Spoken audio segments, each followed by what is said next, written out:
Welcome to Biggest Geekus. We are your hosts. I am Joe. And I'm Randy. Yeah, I'll what I'll start doing from now on is just saying this is Biggest Geekus and I'm Joe, and then just keep going. That sounds like the there's best. No one else here. I think that's the best plan. Most people think Yeah. that way anyway. Well, this is episode 162 of our show, and the date is Tuesday, October 24th, 2023. I would be a horrible actor unless they, held up my script to my face right here. Right? Because even looking at it, I got it wrong. Oh, it's like Biden. Oops, that's my one political comment for the evening. Yeah. Got some good dudes in the house tonight and dudettes. Charlotte Williams, Martinson, L, Ryan David, DM Blackwell. Dang, a big bunch of them. Arn Man says he won't tip us if we do something good. That's fair. Tonka Todd, L, the effervescent L, Darth. Who else? I think Flady's in the house. Yes. I said DM Blackwall. That sounds like the Tonka Todd. Did you say Tonka Todd? If I didn't, you should say it again. Did you say Arn Man? Let's say it again, Arn Man. Arn and Man. Legion just showed up. Very cool. You did? All Yeah. right. Legion of Myth. That's good to see everybody. Awesome. It's a sweet Tuesday night. I'm ready to kick Joe's butt tonight. He whooped me last week. Can't let him go 2-0. Right. I whooped you. And just there is a thing here in the comment section, our live chat, where apparently there is a YouTuber going around and talking down about other YouTubers, which is always wonderful. We're not really going to do that unless, I don't know. Under what conditions should we mention it? It's going to have to be. I have no reason to mention it. I don't know if it's. I'm not throwing aspersions at anybody, but I haven't seen it yet. But I'll take what I've heard from someone that I probably have a little believe he's probably not telling bull crap, so I won't call him out. But I do think that whatever. I don't care. Yeah. They can say whatever they want. I mean, if they get too personal, I may call it back. I may not. So. All right. Well, I will leave it up to you. Oh, yeah. So Legion of Myth says, be sure you ask RPG Pundit if you're allowed to talk about AD&D 2nd Edition. On that one little show, and I'm not really, maybe I'm picking at Pundit a little bit, just a little bit. He showed a Paladin in the Hell. Now, that might have been first done in the Player's Handbook of 1E, but it was on a 2nd edition module. Monty Cook did a module, Paladin. Yeah, it's not precisely the same art. It's a take on it with the Paladin, with the sword coming down on the shoulder of a demon. Yeah, right. It looks like a devil. Looks like a barbed devil. Devil, yeah, devil demon. Hey, some infernal being. I think Green Apple was here. Mac Thompson's back. We didn't scare him off last week. Oh, Phone guy. Yeah. And Point Blank. What's Phone up, guy man? Is a scam baiter and a D&D'er. Welcome. Awesome. We haven't seen Point Blank in a while. So I'm glad he showed up. Oh, That's and cool. Point Blank, yeah. Yeah, glad he's back. So, yeah. Welcome all. Yes. Right. Well, not a great week for gaming here, except looking at old gaming material. That was fun. Yes. I really love diving into 2nd edition. It was just, it's joyful to hold the old books in my hand and just, All right. Point working. Blank, you need to get your priorities straightened out. Is money really more important than watching mine and Joe's mugs on Tuesday night? Don't answer that. Look, L, that's the 2nd edition Player's Handbook. No OSE. No. Hey, did you happen to go pick one up? What do you mean? I thought you said that's right. You don't have your 1st edition anymore. Correct. Well, I have a DM guide and I have a monster manual, but I have all 3 of the core for 2nd edition. I did sell them all, then I got some of them back like a dumbo, but I got them cheap. And I got those 3 for like maybe $30 total. And then I got the monster manual, the one that was not the special edition. Remember when they kind of did the remakes back in the 90s or whatever? I don't know. You know those those special versions where they're kind of glossier. They got a smaller version of the cover. Anyway, I got that Monster Manual 1 and the DM's Guide for a song, dude.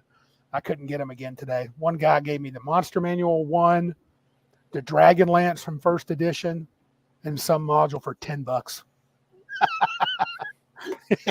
You know, back in the day, you could, before this whole collector nonsense started, you could buy older stuff for cheap. But then they became collectors for some reason.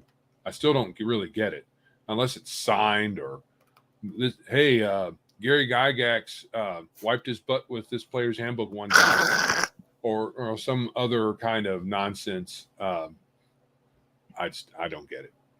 But that's me. I'm not a collector. We have a wise person in the chat. Got a lot of 2E stuff. It's probably her favorite edition. Yeah, you're probably right. Well, I don't think so.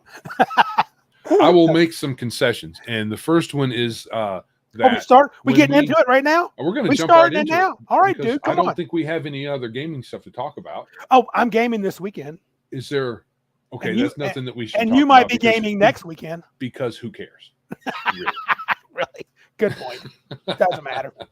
Doesn't matter. Good point. No, I don't think there's any big gaming industry news. I haven't poked my nose in that in a long time. Well, I can tell you what I've gleaned from Ryan David. I was on the Speakeasy this week. Okay. And I was chatting with them, and then I listened to a little bit of his episode today. The Planescape, and I saw it. I went to the Planescape thing. The Planescape's out, and it sounds like it's utter trash.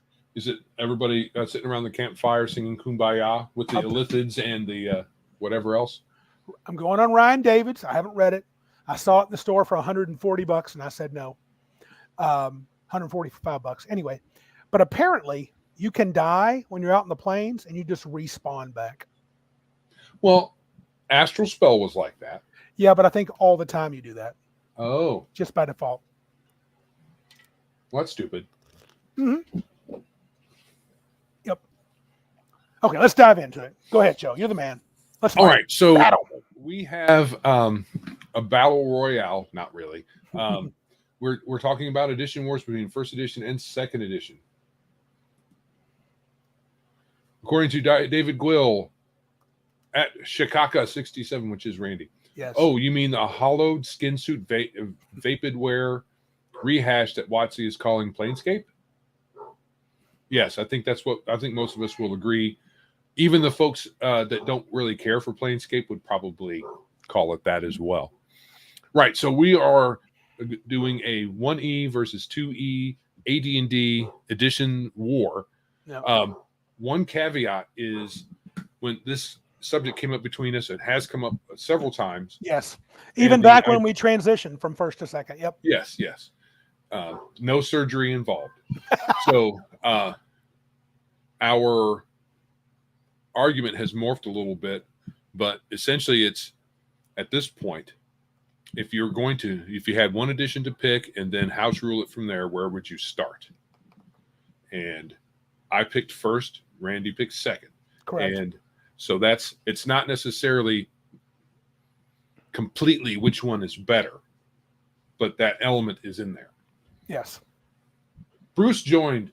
Usually you don't join until like 10 minutes till we're done or halfway through. Oh, he really wants to bring in 3.x. He loves his Pathfinder. We may do it. If Joe beats me tonight, I'm going to challenge him with third edition. But after that, I have no hope. That's the only small chance. Well, Bruce apparently has turned 3X into a D100 mana point system somehow. I know he has some beta rules that up on his Discord. So I don't know if he's just being a little tongue-in-cheek there, but I haven't taken a look yet, but I should. Have you looked at that yet?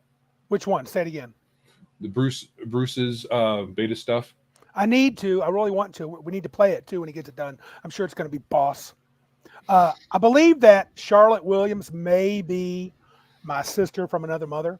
She said Planescape is her favorite setting. Even if you aren't, you can tell the new WotC stuff would be trash. Probably just some lame filler adventure, some new powers for the players. Yeah. Like I said, Ryan David said it was like you can die and just respawn no matter what. So sounds like and jokey. It's all jokey, stupid stuff. Oh, awesome. Yeah. All right. So it's 1E versus 2E. as a basis to start, Yes. and then perhaps house rule from there. Sure. So let's deal with that house rule edition part first. Okay.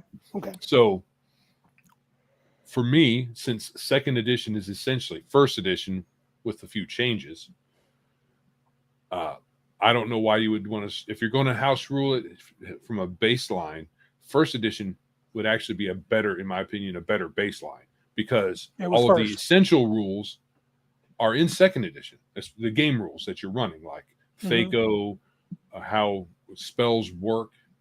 So you're saying start with first and then change things you like to make it more secondy?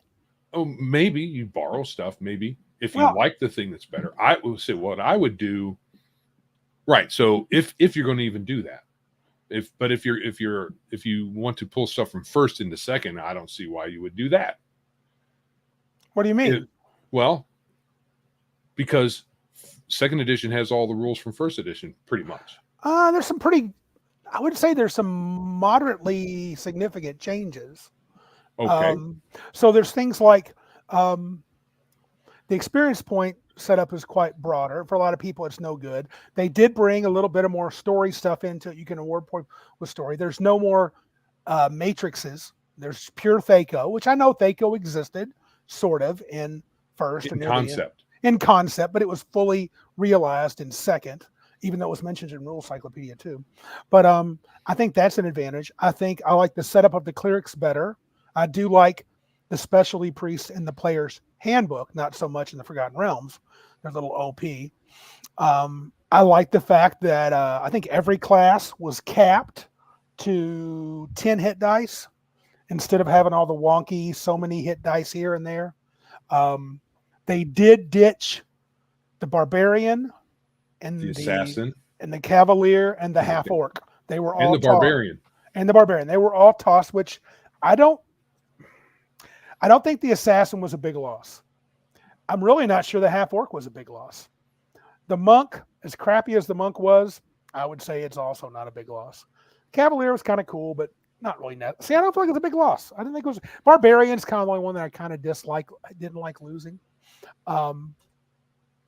Yeah, L. Oh, the monk wasn't there either, was it? What? The monk wasn't in there either, was it? No, though I don't think he showed up to like the third book in the Faiths and Avatars trilogy, which is about clerics, but they put it in the back. They gave a monk class, and he was really, really lame.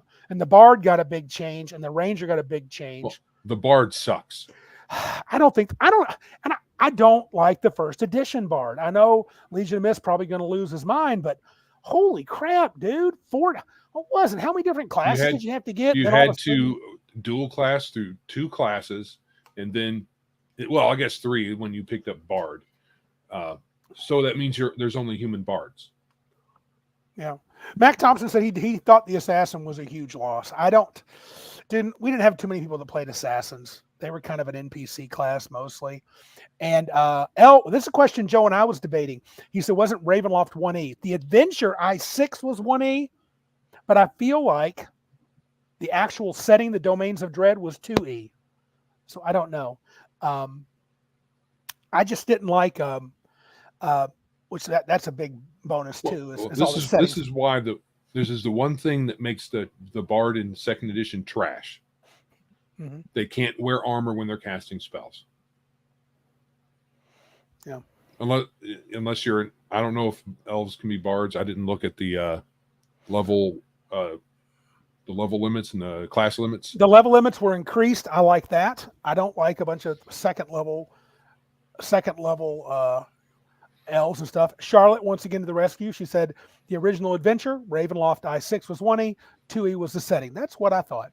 Yeah, you could probably consider, we were talking about this before we started, before we went live, that Barovia, you could consider that a setting. It's a small one, but kind of a setting. So if you wanted to cheat and say that that's Ravenloft as first edition, you could. You could. But it's really just a module. Just no more, no less than Hamlet could be considered a setting from the Temple of Elemental Evil. Yep. Because was it a separate thing at one point as far as a module? The Hamlet? Village of Hamlet? Yes, it was Village of Hamlet, and then it was. Come on, old heads, help me out. It went Village of Hamlet, and then did it go Temple of Elemental Evil? I don't think. No, Temple was a super module. Right. It encompassed the Village of Hamlet, if I remember correctly. But yeah. So anyway, and I get that stuff. So I think that if you include Unearthed Arcana,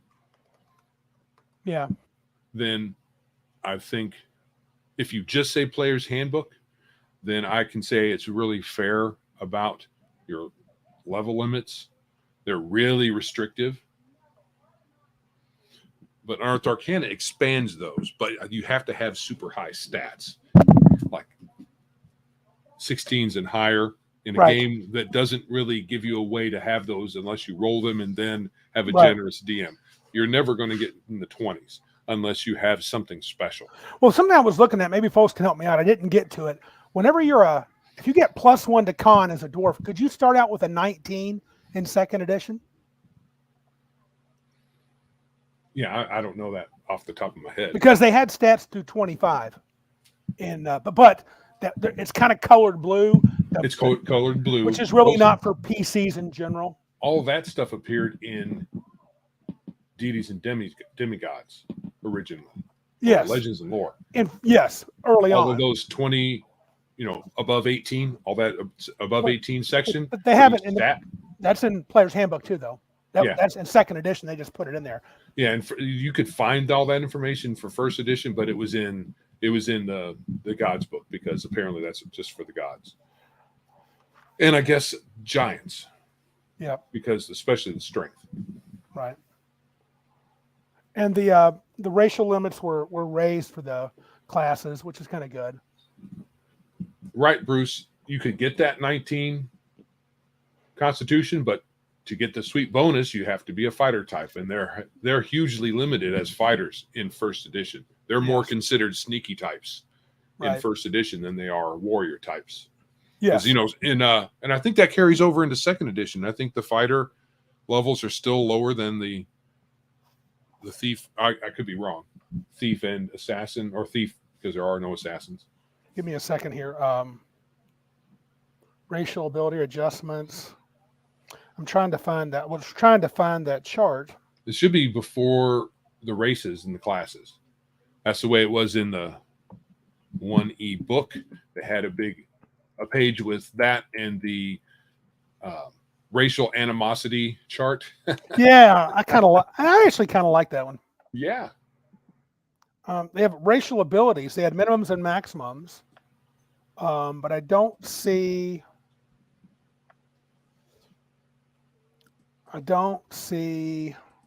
it's here. I just am not finding it. Demi-human. Let's see here. Give me a second. I'm sorry. Joe, go ahead and continue if you've got something. I'm going to try to find this. Right. So maybe it's under level limits. Anyway, I'm going to stop. It's a bunch of dead air. So right. So yeah. Joe, I think this is true. Every demi-human could be unlimited level as a thief. Right. So even dwarves were still pretty limited in first edition as a thief. Mm-hmm. But second edition, yeah, I can imagine everybody being an unlimited thief, especially considering dwarves. It's weird. We're kind of conditioned at this point to think of dwarves as being miniature Vikings, hugely warrior aspected, but that doesn't carry over. And so the D&D, early D&D doesn't look at them that way. Even third edition, your iconic fighter is a dwarf, isn't it? One of them? Yes. Yes. Yeah. Starts with the T. I forget his name. L was saying, he said that unscripted books don't have blue tables. It must be. I had the 10th printing of the Player's Handbook, but I'm almost positive there was always the blue part. It's not the whole tables are blue, L. What it is after you get past 18, there's a blue stripe. Tor deck. Tordek. Yeah, that's what it was. Thank you, David Gwill. Chicago says there was a donation last week to have Joe sing last week. Remember? Yeah, I do. There was a donation. I don't think Joe's going to sing. He's going to fight the power. I didn't make it a if you donate, I'll sing. Unless you can clip that out of the episode that I have said that. Or Randy might have said that. But Joe, you and I are, we've been friends for 40 plus years. I think whatever I say, you can go with. No. No? We'll just say no. No way. No flipping way, flipper. Okay, that's cool. There were some minor changes in equipment, but I think the hit dice, that was the one I want to talk about, the hit dice cap, because it was all over the place for different classes. And now I think every single class, at least that's what I've got written on my notes, that every single class got 10 hit dice, which is pretty nice. So our man is correct. Joe won't sing without having a couple of beers, which makes a lot of sense that I won't sing at all because I don't like beer. So correct. Joe will not drink beer. That. Yeah. Oh, I lied. Looks like clerics get 9 hit dice. Priests, my bad.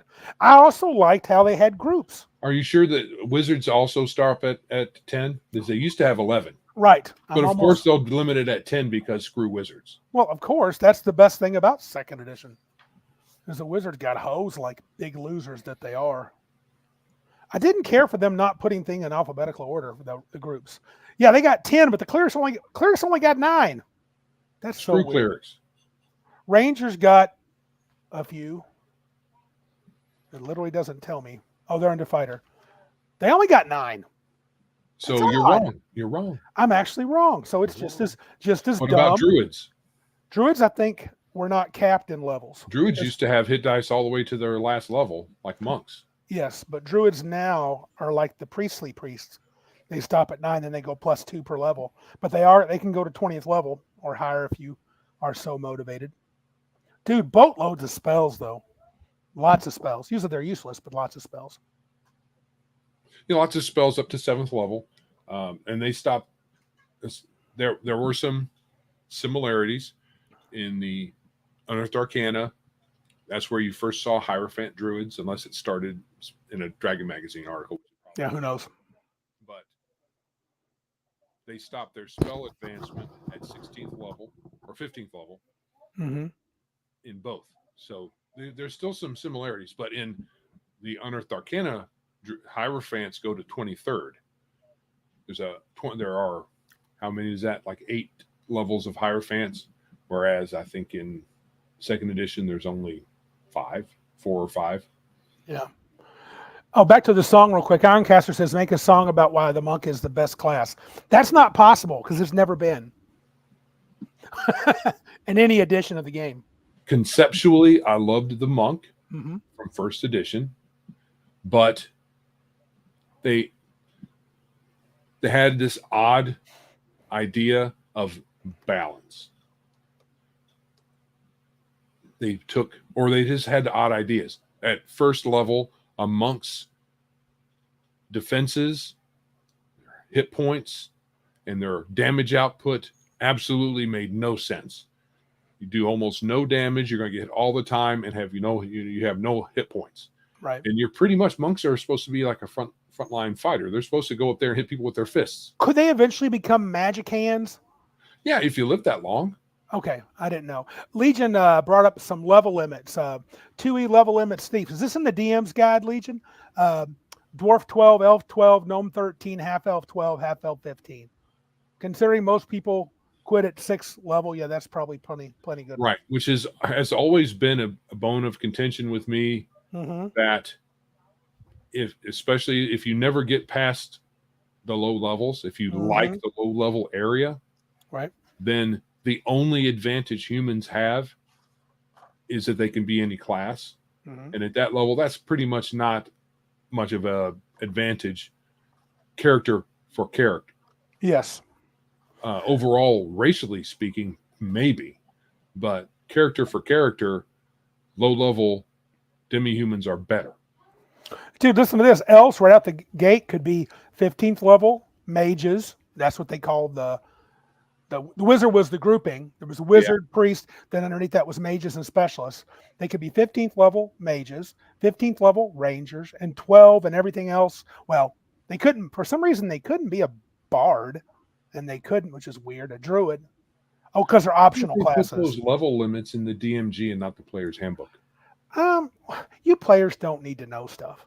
You just pick your race and class, and I'll tell you what you get to do. That's how it works, you big crybabies. They talked about exceeding level limits, optional rules. I think they could do slow advancement. They could keep gaining forever. So they'll take a nice big penalty, like 700% penalty. I think a lot of people house ruled those level limits heavily anyway. Because like most of us, I think, kind of realized it when you start hitting mid-level and higher. Doesn't matter. The advantages that those races have don't matter. They're dropping the bucket. They only really matter at low level. And it was funny when True, Elle says you don't need level limits when you're making a first level character. Yeah, but when Joe gets to 41st level, he wants the elves to be 41st too. Right. So, right. But I mean, right. You don't need level limits, so they are irrelevant. Just as a side note, that's where third edition, I would say, shined, because they gave humans some stuff to make them equivalent. But honestly, humans were better. In third edition, the humans were better than the other you races. got extra skill points and an extra feat. Yeah, you were just better. But again, I would think that first extra feat, I mean, it could get your build game on earlier. Yeah. But once you hit higher level, the extra feat tended to be a little less impressive. Miss Charlotte Williams, you got to hang around more because you're saying all the right things. Just roll the D20 as high as you can in combat, as low as you can outside of combat, and I'll tell you if you make it or not. Right on. That's what Joe had to deal with at my table. I'll tell you if you make it. I don't necessarily need to know. You don't. Character's armor class. I don't necessarily need to know what I need to make on the D20 to save or anything like that. But it does help when I'm deciding what kind of character to be. Oh, hey, you just happen to choose a cleric dwarf. You can be at most second level. Sorry about your luck. That's true, Elf. That's true, Elf. I'm just going to kill his elf bard anyway at third level. He can think about it. But I like for Joe to feel he's doing well.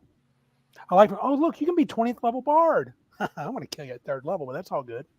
Yeah, but you're not going to make it to 20th level bard because you can't wear armor and cast spells. Which you can in second edition. Now, here's something I noticed. Someone said, I got online and they were talking about just the changes.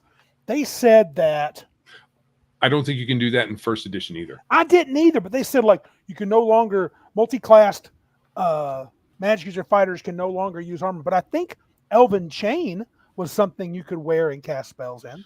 That was something that was in the Unearthed Arcana, and I looked at that, and it didn't specifically say anything about spellcasting. It's mentioned in other places, and that's a first edition and second edition thing where they don't really consolidate information in easy to reach places.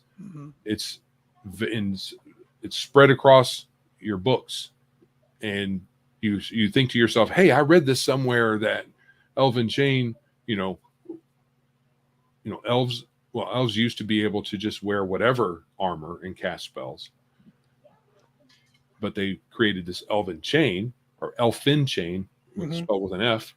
Yeah, Elfin. Elfin in first edition, but it doesn't in the description of it that it can be used while casting spells. It's just mentioned other places that you can wear Elfin Chain and cast spells, but try to find that when you need it. You're gonna be lucky to find it. Yeah, I remember specifically, I gave a suit of +5 Elven Chain away at a really high-end second edition game, and they wanted to try to get rid of it and sell it.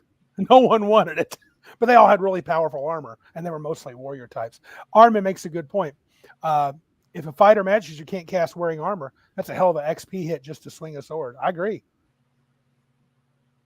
And in second edition, so here we're going to transition to spells for a bit. Hold on. Let Darth say this. In 2E, you could wear armor and cast spells even as a wizard. The catch is you have a chance to spell will fail. Yeah, and I think the type of armor mattered, right, Darth? The heavier the armor, the crappier the chance of success.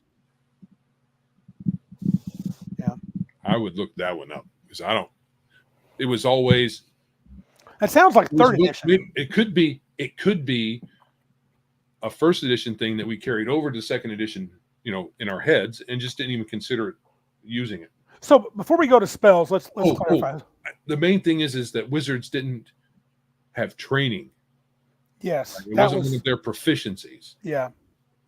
So as far as there's a non-proficiency penalty wearing armor if you don't, right. With more, I guess, they took away the gold piece for XP from the core book, but they gave you lots of other story bonuses and crap you could add into the game, character successes and things like that. You could have them if they reach certain milestones, you could give them bonuses, and they had standard experience points for monsters. I think the experience point charts were mostly the same. There was some differences, but nothing to write home about. I think to me, I'm willing to trade the gold piece for XP for more options for experience points. Or use it all. Or you could use it all. I have no problem with that either. Oh, go XP for rogues is what he said. I'd be inclined to go with that and then give everybody else like a half, or if the rogue gets 2 experience points for every 1 gold, I'd give everybody 1 for 1. And you could do it all, but that's a house rule. I think. Was there, I'm trying to remember, wasn't there a suggested format, experience point award format, where the fighter got awarded XP for monsters killed? That was some kind of way. That was an optional thing, I believe. But just the fighter. Just the fighter. He could get bonus. I think he could get bonus experience points. Oh, I don't remember. I didn't study the DMG that close, so maybe. Right. So the way it's supposed to work is everybody splits up the XP award for monsters killed.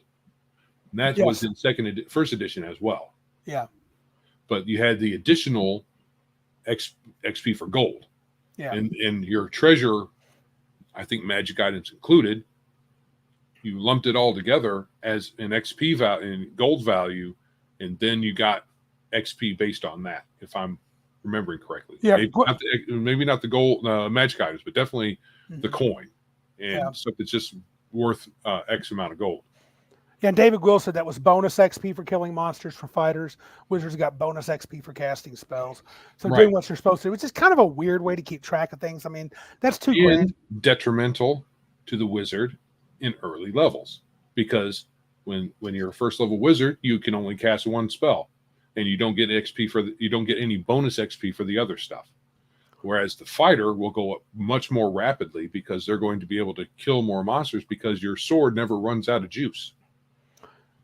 Is Iron Man trying to be funny here? All those rules really do simplify things a lot. I think he's trying to be funny. I think maybe a little bit.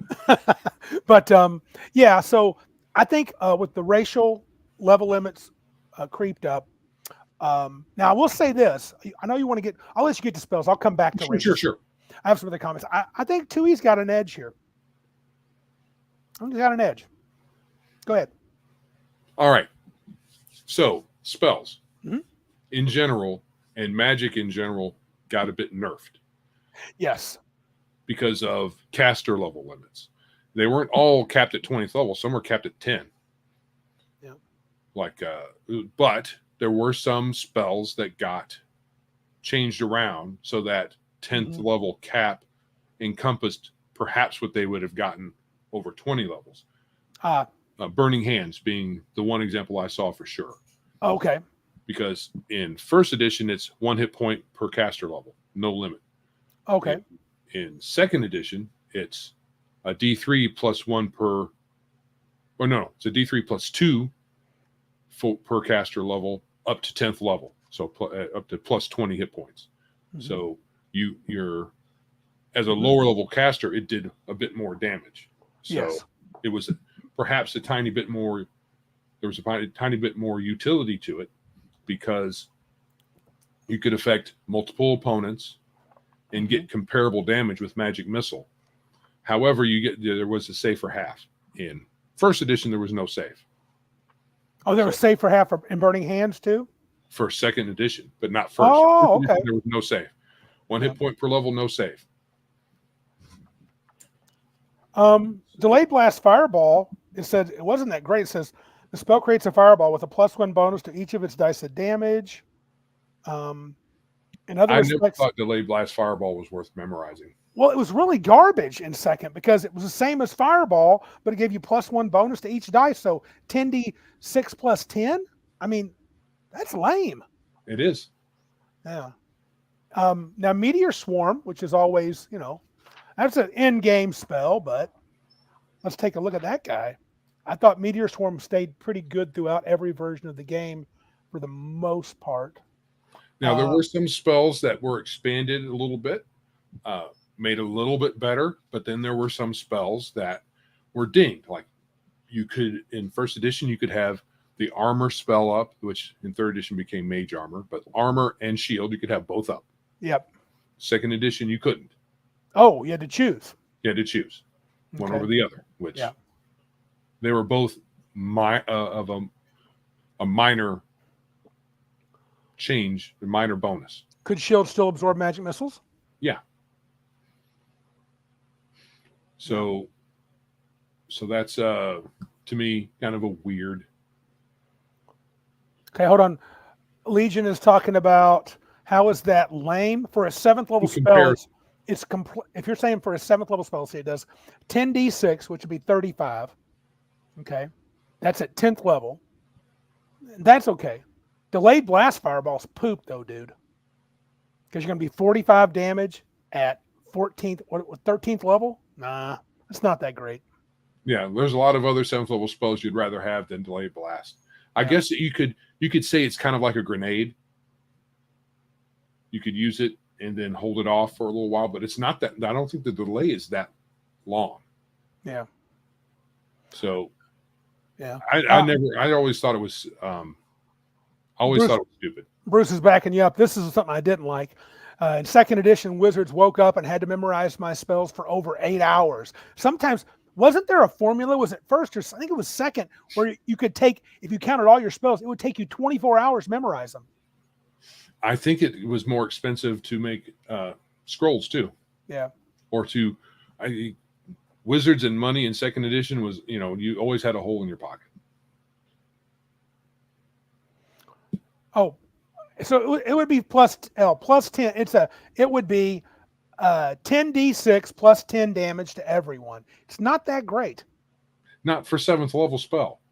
You're going from a 3rd level spell 4 levels higher, and you get a delay to your initiation of the damage, and +1 per die for a spell that's 4 levels higher.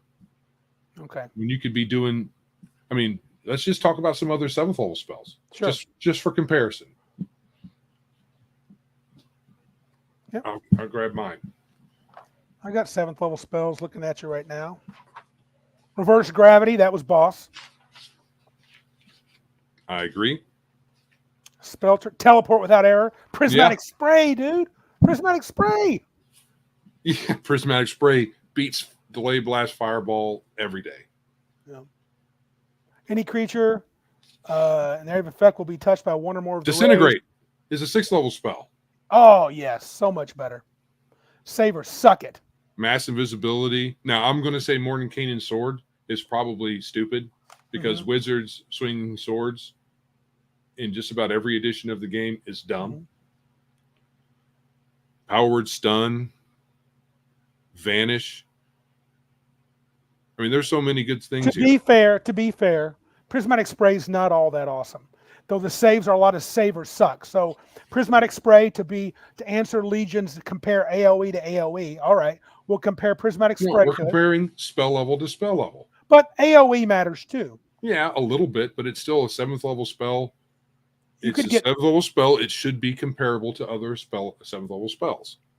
Prismatic Spray is better because you got more cool things and effects. You could get hit, if you got hit by 2 damaging, just the 2 lowest damaging rays from Prismatic Spray, you'd take 60 damage. And then on top of that, save versus poison or die. save or turn to stone, save or go insane, save or sent to another plane. So 1, yes, but if you hit by 2, now to be fair, you had to roll an 8 to get struck by 2. Right. So that's not that great.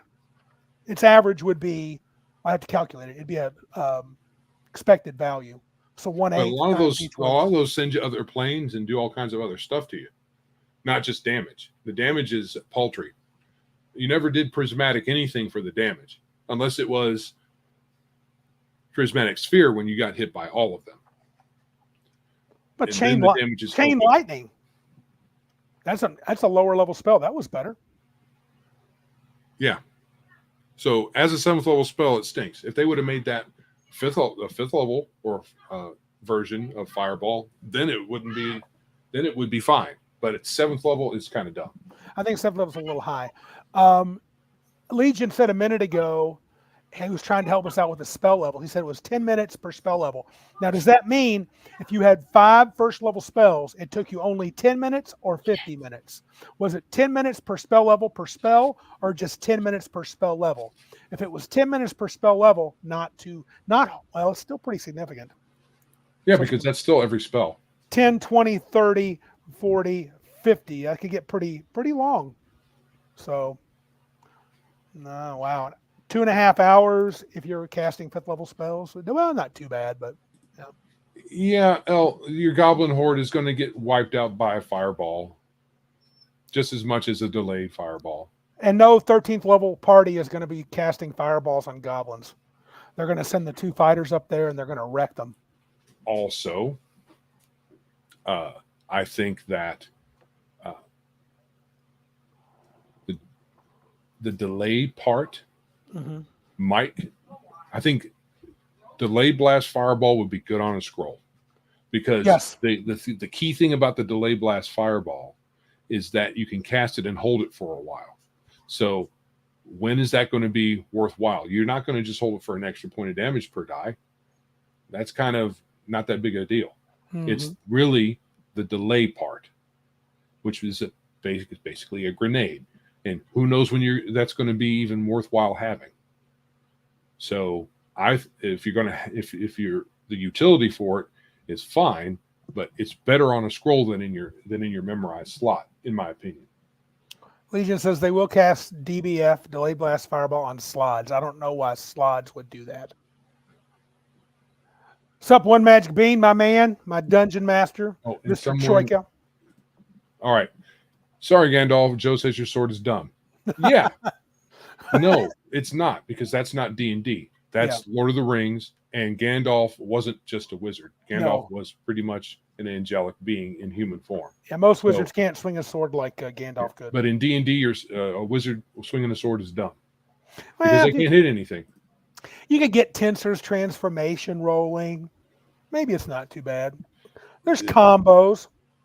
There are, but they're not really great. I think Tensor's transformation, is that a 6th level spell? Yeah. There's better 6th level spells, I think. But if you want to go for that, then you can cast. Then you have other options. There's what? I'm just looking at the spell. Banishment would be great against those slots. Yeah. Poof. 60-foot radius. It's one or more creatures. Pretty boss. Yeah. Bruce says, at Chicago, the party would send the hirelings to wreck the goblins. Go get yourself some XP, henchmen. Oh, and henchmen in 2nd edition, Joe, were no longer retainers. There were no retainers. They were just people you could attract. You didn't actually pay them, and they could be any level. Right. Which is weird. I think is 2nd edition the one where they punted that stuff for everybody except fighters. I think mostly, but I didn't read in great detail. It's never been wasn't a big part of my argument. That may not be. It might be 3rd edition that did that.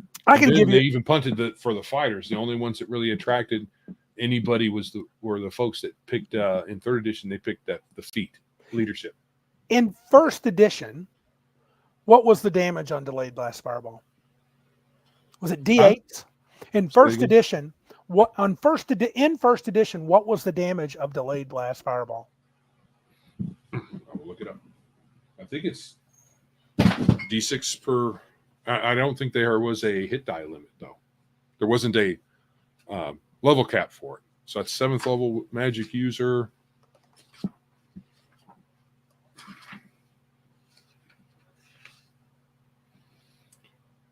Okay.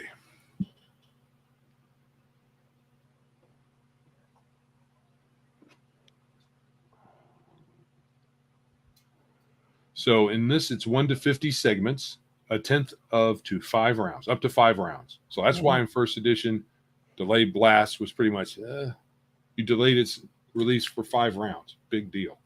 Yeah. But apart from that, and a +1 on each of its dice and damage, it's exactly the same as a fireball spell. So let me go make sure that nothing else is different.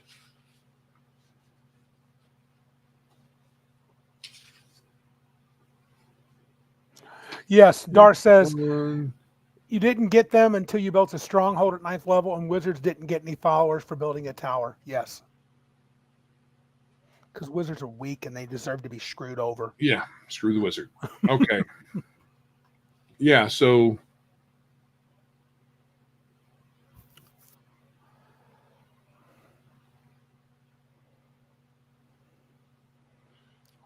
what are you looking up? 1 6-die die for each level experience of the caster. Mm-hmm. Oh, wands and other things deliver different size fireballs. Okay. The wands are 6-die fireballs. Yep. Staves are 8-die fireballs. Scrolls are 5 to 10. Okay, so yeah, so it's D6s, and you get an extra point per. So And the same. at least in first edition, there wasn't a limit to your dice, so you could still get a little bit extra damage, but on average, it's almost negligible in my opinion. But you never liked delayed blast fireball ever. I never did because I didn't see the point. Now in second edition, I don't have that version of the spell up. I don't know if they increased the delay. Oh, for second? Yeah, I don't think they did, but I'll check. because I think was it 5 rounds or 3 rounds? up to 5 rounds. Yeah. A few seconds to 5 rounds. Yeah. Yeah. Sorry, I was almost there. Delayed blast fireball. Oh, hold on. 100 duration special. Up to 5 rounds. Yep. Yeah. So. Yep. Yeah. So to me, the delay, if it was like minutes or hours, maybe. Yep. Where you could actually strategize a little bit better with it, that might make it more worthwhile. But to me, the delay part of that is minuscule, and the extra damage is minuscule. There are a lot more. There are just better 7th level spells. Agreed. And now this has always been an issue with D&D, that they put some spells at very odd level. Yes. Yeah, we talked about how we haven't 3.0 jumped in here against my better judgment. Why is that? Dice Tales, jump in and get us. Oh, I think Dice Tales OD. Yeah, so a boom trap delay 5 minutes in advance, right? Which is still niche, which is why it's better as a scroll. So it's okay as a scroll, but it's not okay as your memorized spell. Right. To me. Yeah, I agree. I mean, I think first edition wins out. The spells were better; they're more powerful overall. But it's a little dicey. So what was haste like? I think haste got the only real difference for haste is in first edition you aged a year. Yeah. I think in second edition they might have dropped it, but I can't remember. Haste, otherwise, I think they're pretty identical. You could affect number of creatures equal to your level. Oh, there was an initiative bonus in the second edition. You still age by 1 year. Okay, so the addition is the initiative bonus it gives you in second edition, whereas it doesn't give you that in first. But you get an age penalty, which is weird. The justification is stupid. Because your body is sped up, because your body is altered we are deeming that I think that they're saying it's a little too powerful for its level. So we're going to give you a penalty of some kind. I don't really think that it's that powerful. I don't think it's so powerful that you should age everybody a year for using it. Yes, and so it says, L says, aren't monsters weaker in 1E? Yes. Yes. And that would make 2E spells are weaker in comparison to monster survivability? Yes, which I say is good. So yeah, monsters are, for my money, your monstrous manual has more and better options for mid to higher level characters, and monster survivability is a little bit higher. Yep. And then the spells are a little bit weaker. So that's weird. I think I tell you what, I don't know how I'm mixed, because I do think it's kind of cool. And I understand that when a wizard only got a few spells, when he finally gets a chance to cast that spell, it's not so bad if he ends the fight. So I think I can give you that the spell casting was kind of the suckitude. You got a nerf in second compared to first. I think that's some fair. Spells were made a little bit better. So like Mount, niche spell, but Mount got a 15th level and up edition of a Griffin, a flying mount. Yeah. You had to wait until 15th level to get a flying mount, which is kind of stupid, but at least you got one. In first edition, you never got the flying mount option, but that's not that big of a deal because you got fly and you get polymorph. You can shape change into things that can fly. So whether you got a flying mount or not, it's kind of. Dice still says, is the number and variety of monsters grew over time? I think there were some that were more deadly and some that were less, for sure. But the second edition dragons and giants were forces to be reckoned with. Especially the dragons were ridiculously powerful. Your higher end monsters got a bump. Yeah. And I think that's a good thing. I do too. I actually think, as far as, what did you think? Well, class options, I mean, if you count Splat, second edition was superior. If more is better, I don't know if that is, but if it is better, more what? More class option. If that was better. No, there's less class options. In second? Yes. No. Sure. They took out the barbarian. They took out the assassin. They took out, which they all got added in eventually. But you had the complete books. You got tons of options. Now remember the Blade Singer in second edition? He was deranged. Oh yeah, I guess if you add in that stuff, that's true. But most of the complete book options were trash. There were a few standouts. Elle asked us to compare a dragon. We've done that, and we could, but I will tell you right now, there's no comparison. No, there's not. The dragons in second are vastly better. There's more types. There's more bigger age categories. More age categories. They have better hit points. They have more damaging breath weapons. I think their damage all around is better. I can do one quickly. Let's take the fearsome red dragon from first edition. All right. I know it's right. I know it. 88 hit points, -1 armor class. Okay. Okay. He's the biggest, baddest red dragon in the land. Right. 88 hit points. His breath weapon could do 88 hit points.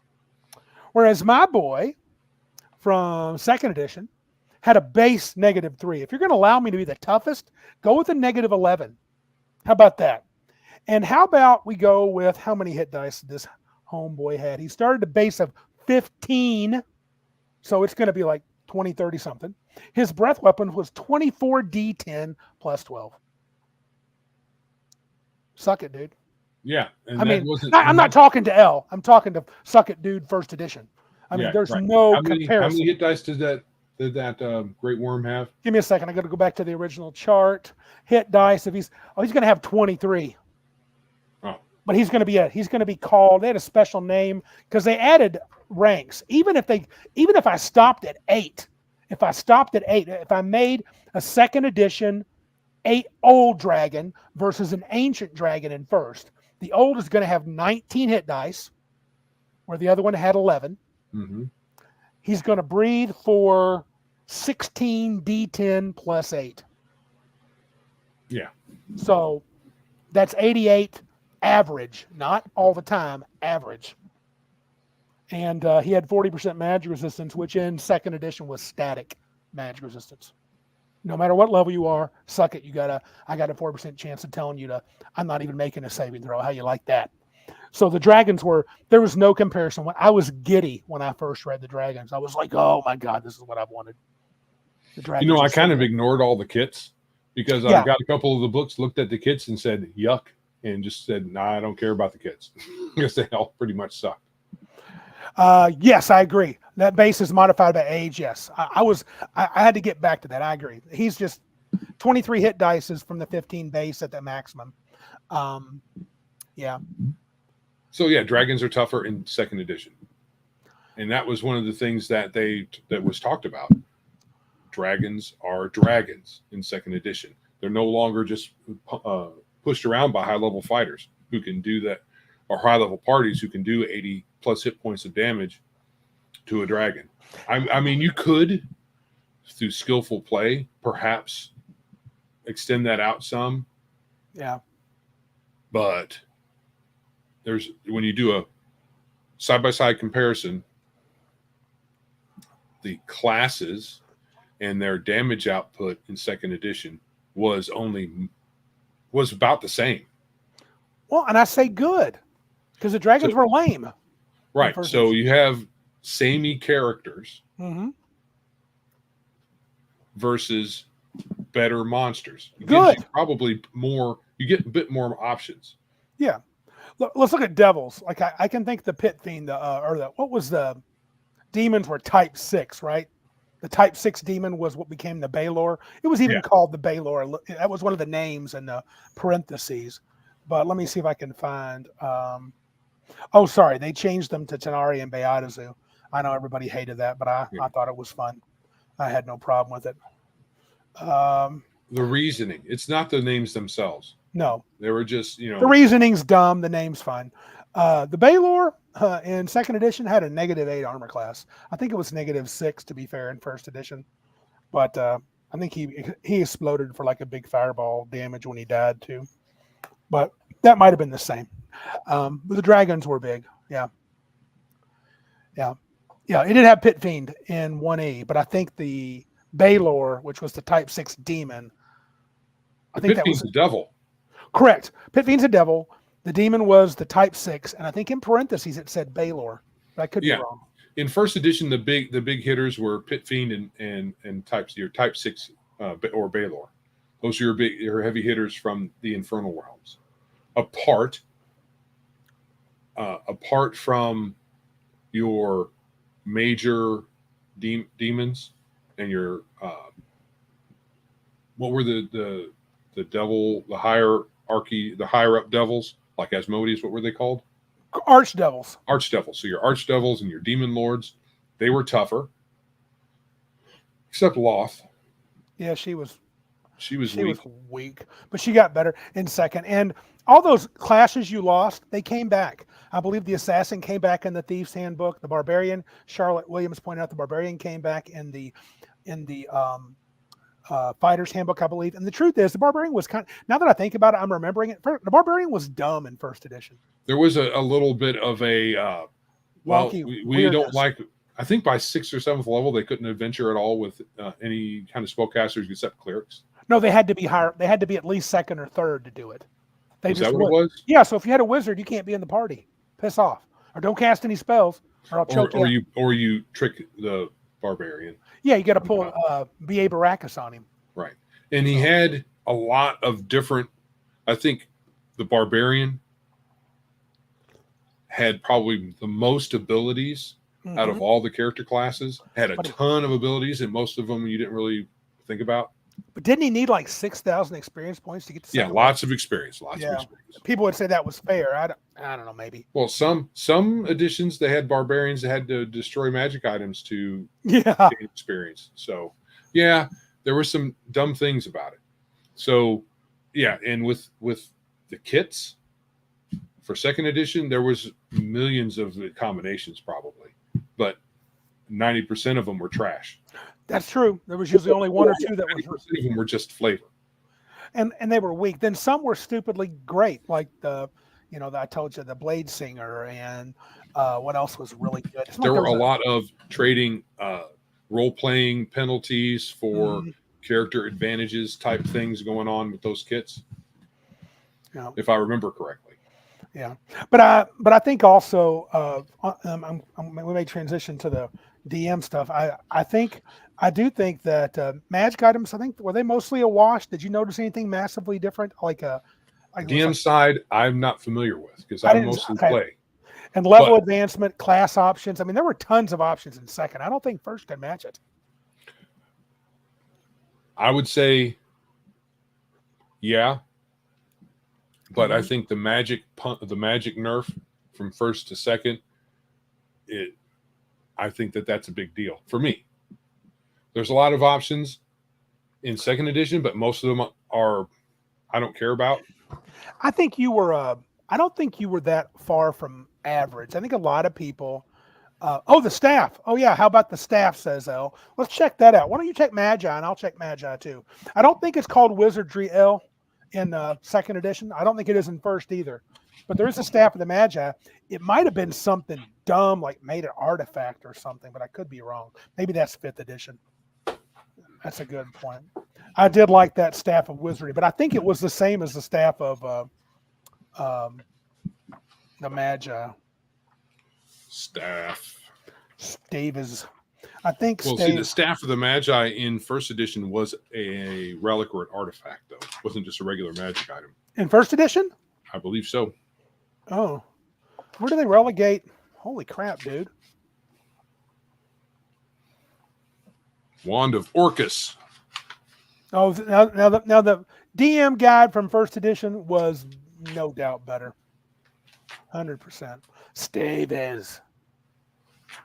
Staff of the Magi. Yeah, very close to Wizardry L.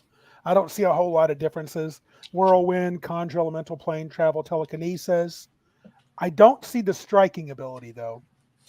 +2 to all saves. Retributive Strike. Oh, that was juicy. Rods. If you break the staff, all the levels, who releases all the energy in the spells, all the spell levels as energy. And Staff of the Magi. Yeah, wow. Yeah. That was powerful. Let's see. The staff has the following powers which do not drain charges. Yep. Detect magic, enlarge, hold portal light, protection from evil or good. Same. Drain 1 charge. Invisibility, knock pyrotechnics, web, dispel magic, fireball, lightning bolt, ice storm, pass a wall of fire, and pass wall. Mm-hmm.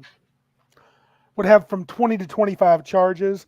So if it was fully loaded, if you did a retributive strike and you were within 20 feet, it would do 150 damage, which would annihilate most wizards. Let's see. I'm sure they're very similar. So did you hear the 1 charge per use powers? Yes, they were the same, I think. And then there's 2 charges, which is whirlwind, plane travel, which is just plane travel. Yep, same here. And conjure elemental and telekinesis. Yes. And then you had the rebutive strike. +2 on saves. One thing that I always thought was weak in first edition was when you conjured an elemental as a high-level caster, it always got blasted with 1 hit because I think you could only conjure an 8-hit dice elemental at most. Right. With these things. 8-hit dice. +2 to all saves versus magic. And then your rebutive strike, which is death or your small percentage chance that you are basically just shunted somewhere else and you don't die. I agree with the first part of Bruce's comment, maybe all of it. The first edition DMG is the best DMG at all. Yes, it is the king of the Dungeon Master guides. Look through it. You see Dave Trampier's artwork illustrated in each chapter. It sells the low common sense of most adventuring mindsets. Yeah, I agree. Good night, One Magic Bean. Yes, I agree, Dice Tales. In Eldritch Wizardry, there was a very cool description of how artifacts and relics were dangerous and mysterious. Yes. And the DMG in first edition kept that and let you make your own artifacts. You got to make your powers. But the second... I Second think it was edition was crap. in one of the later editions, the Staff of the Magi became an artifact or relic. First and second edition, it was just a magic item. The second edition artifacts and relics is basically left to the DM. They give you like 3 examples and say, well, there could be others. But they were about to sell Legends and Lore where they had more artifacts and stuff like that. So that's what they're planning on. They had a whole plan with that because initially the DMG didn't have hardly any relics in it at all.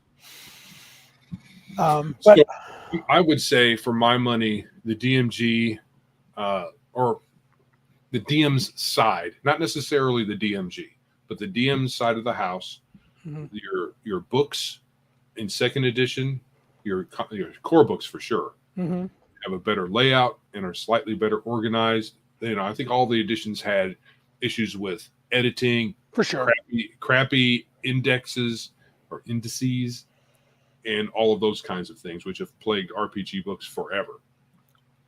But I think the books in general are have a higher production quality, better layout, organization, maybe not, but definitely better layout.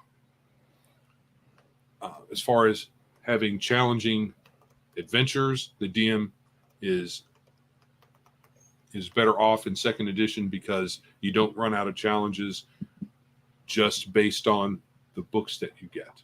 Right. So in first edition, the challenges run out pretty quick. If you play your characters up, if you stick around first to 6th, 7th, 8th, even up to maybe 9th level, 10th level, everything in the monster manual is fine. You probably won't have any issues challenging your players. Once you get beyond that, level-wise, the monster manual pretty much runs out of juice. So I think a little bit better for the DM side, a little bit less better for the player on 1E, better for the DM and 2E. I think 2E was definitely better for the DM. Now, here's one part where I'm not sure about. There was an artifacts book, so I misspoke. Legends and Lore did not. It may have some artifacts in it, but there was an artifacts book. What about modules and adventures? That I'm not sure, because first edition had some pretty cool iconic modules. They did, and second had a lot of modules with more railroady elements. Not that I disliked it. They hung a lot of story elements around it. Some of them were railroady. Some of them are just like, hey, here's a cool story you can wrap around this adventure if you want to. And for my money, I'd like to have, I don't get as much out of an adventure that's, here's just a random dungeon. There's not much more to it. It's a wizard's tower. Figure out how it fits in. I think 1E had enough stuff that was pretty good. I would give 1E the slight edge on modules, but Legion's got it. 1E had an edge on modules. 2E had better settings for sure. Well, yeah, they had more settings. They had a ton of settings. There was only first edition. There was Greyhawk and Forgotten Realms. I think Joe would agree. Joe would agree with this, Tonka Todd. Yeah. Weird part about first and second edition is that in that day it was just D&D for most people. Yeah. 2E modules, Patrick, they had a lot like a lot of Planescape modules, which I have to admit were often not the greatest. They were almost too weird for my taste. I know that was Planescape's shtick, but I liked it for other elements than just like the super weirdness. TSR says Bruce went broke because people beat the game. Joe just explained it. Monster Manual and all the stuff for the Trapper Keepers were never supported by the Advanced Bestiary. Right on, Bruce. I wonder how easy it would be to grab that Advanced Bestiary and apply it to first edition. It probably wouldn't be that hard. Dude, I love monster books. I have monster books from all the editions. Even fourth edition has some really cool monsters in there. You can just take the ideas. You don't need the stats and say, I want my monster to be able to do that. Yeah. Templates. And templates. That's how you make, because in first and second edition, well, maybe not so much second edition because of the monstrous manuals, monstrous compendium. A goblin was a goblin. There was a chance in a large enough group of goblins, they would have some leaders and perhaps a shaman or two or something like that. But by and large, goblins are goblins. Orcs are orcs. All those demi-humans, they had their leader types and their shamans. But in there, they were still not that much tougher. Yeah. You had, if you wanted better demi-humans, you just, unless you just house ruled it, say, hey, my goblin has 10 hit dice. So, Dude, I think it was second edition, beginning of second or end of first. I was at Gen Con. Some guy did that with orcs. He had these dudes called black orcs. He said each one of these is a 7th level fighter, just an average black orc. Because we were like 9th level characters. We roll up on like 10 of them. We're like, orcs, black orcs. Ooh, they gave us all we wanted, dude. yeah. It was cool. So, it's funny. In second edition, I talked about it in the Hellbound box set for Planescape. They gave you the ability, and they suggested things like take your demons and devils, and like demons could be sorceress demons, where they could learn some tricks to change their spell-like abilities to other sorts of abilities. Yes, Legion, it was racist. He said it for me. That's racist. Yeah, and that's why we liked it so much. But but anyway, joking, mostly. No, joking. But anyway, they suggest like, well, give a demon or a devil a devil. Yes, that's me. Because they can't take a joke. And you know what I think about that? Yeah, they can. Don't care. Piss off and jump. Is it jump off a bridge with Dan? No, it's something more vulgar. F off the bridge. F off the bridge with Dan. Yes. With Dan. With Dan. So that's the Legion thing. So, yes. How did you know that? Huh. But I did like that you can make, like, just add levels. They were like, add some levels of wizard. And for some reason, I almost never thought to give class levels to monsters. I did it once with the lizard man, but it never crossed my mind until I read that again. I'm like, why am I not doing that? And so if you do that, which is kind of a third edition-y thing, you have in second edition the ability, which you could do that in first too, but the monsters are even better. You could challenge characters well into their 20th level and beyond if you wanted to. So I'm going to say, I think overall, between first and second edition, this might be more nostalgia talking.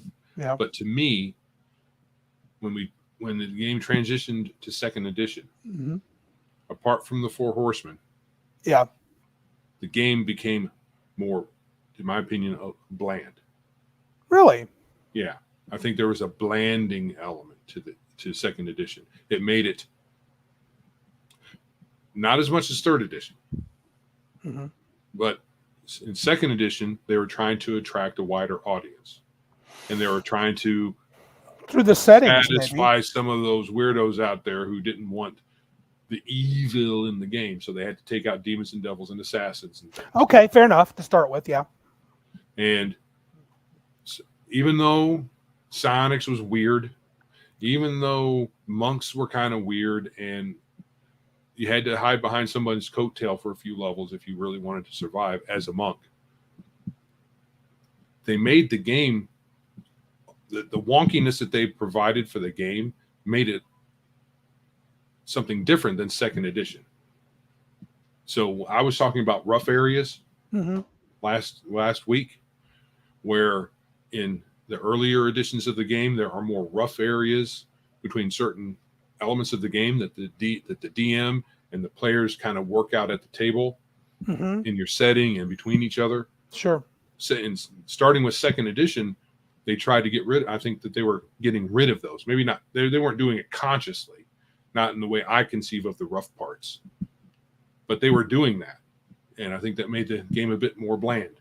Well, and I think Pundit just rolled in to hit us with a comment. He said much the same thing. He had a video where I didn't fully agree with him. He was talking about as it was like wussifying. Second edition wussified it, but if he's saying bland, and if he said much the same thing, then I don't disagree. I think you could say that. You could see some of them, they were sanding off the rough edges for people.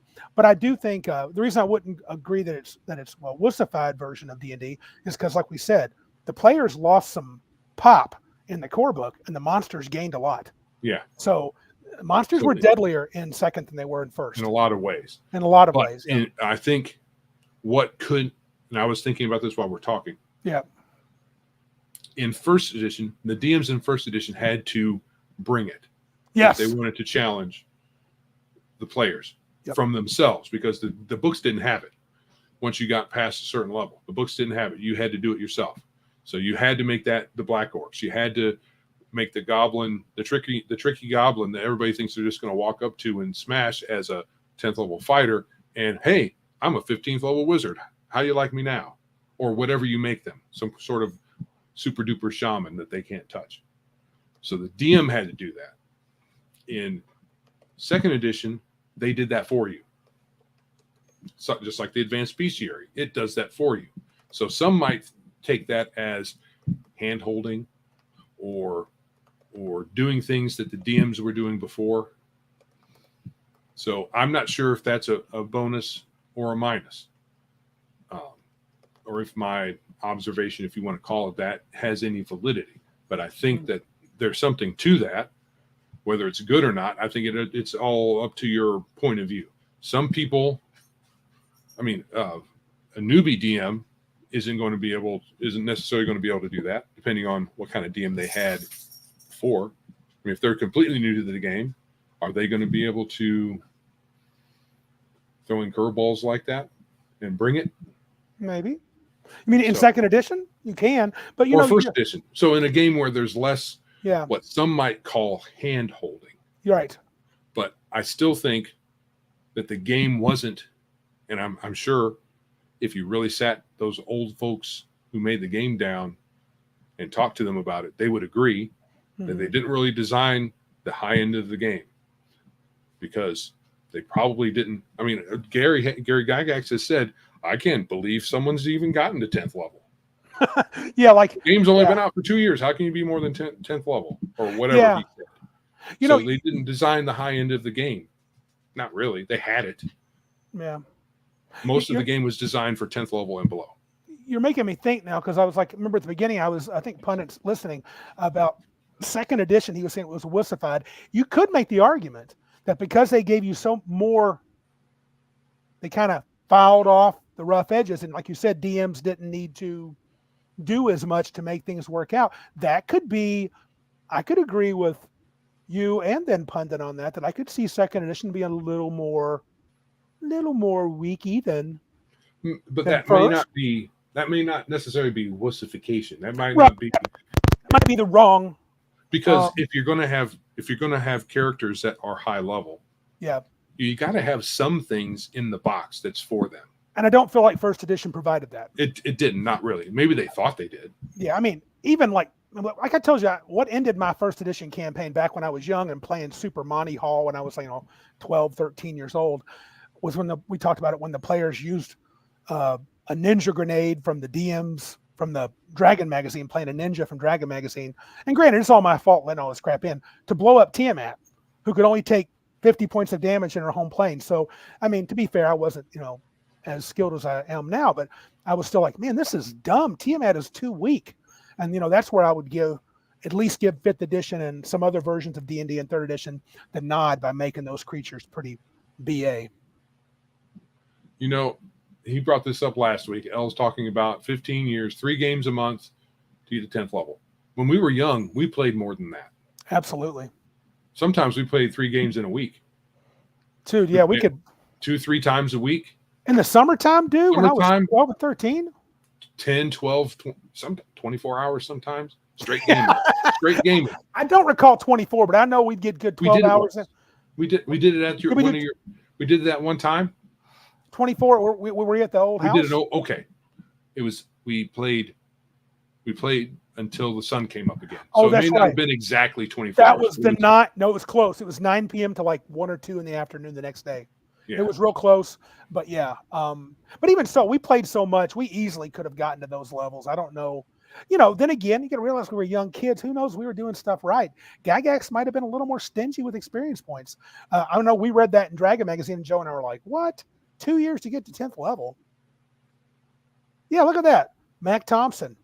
We used to do Friday to Sunday back in school. Dude, we'd gain a level in a weekend because we'd play like crazy. You'd play a bit, you eat. Some of us would have to go home because we didn't live at Randy's house, although I was close. Joe tried. Joe tried to find him a room. Run home, sleep for a few hours, come back the next day. But then we play basketball a little bit. Maybe backyard we football. had to get all stinky and sweaty so we could go back. I remember back on the porch, and my grandma would come up and be like, "What are you doing? You got smell. Go take a shower." So granted, the very, very early days were we got levels faster than planned.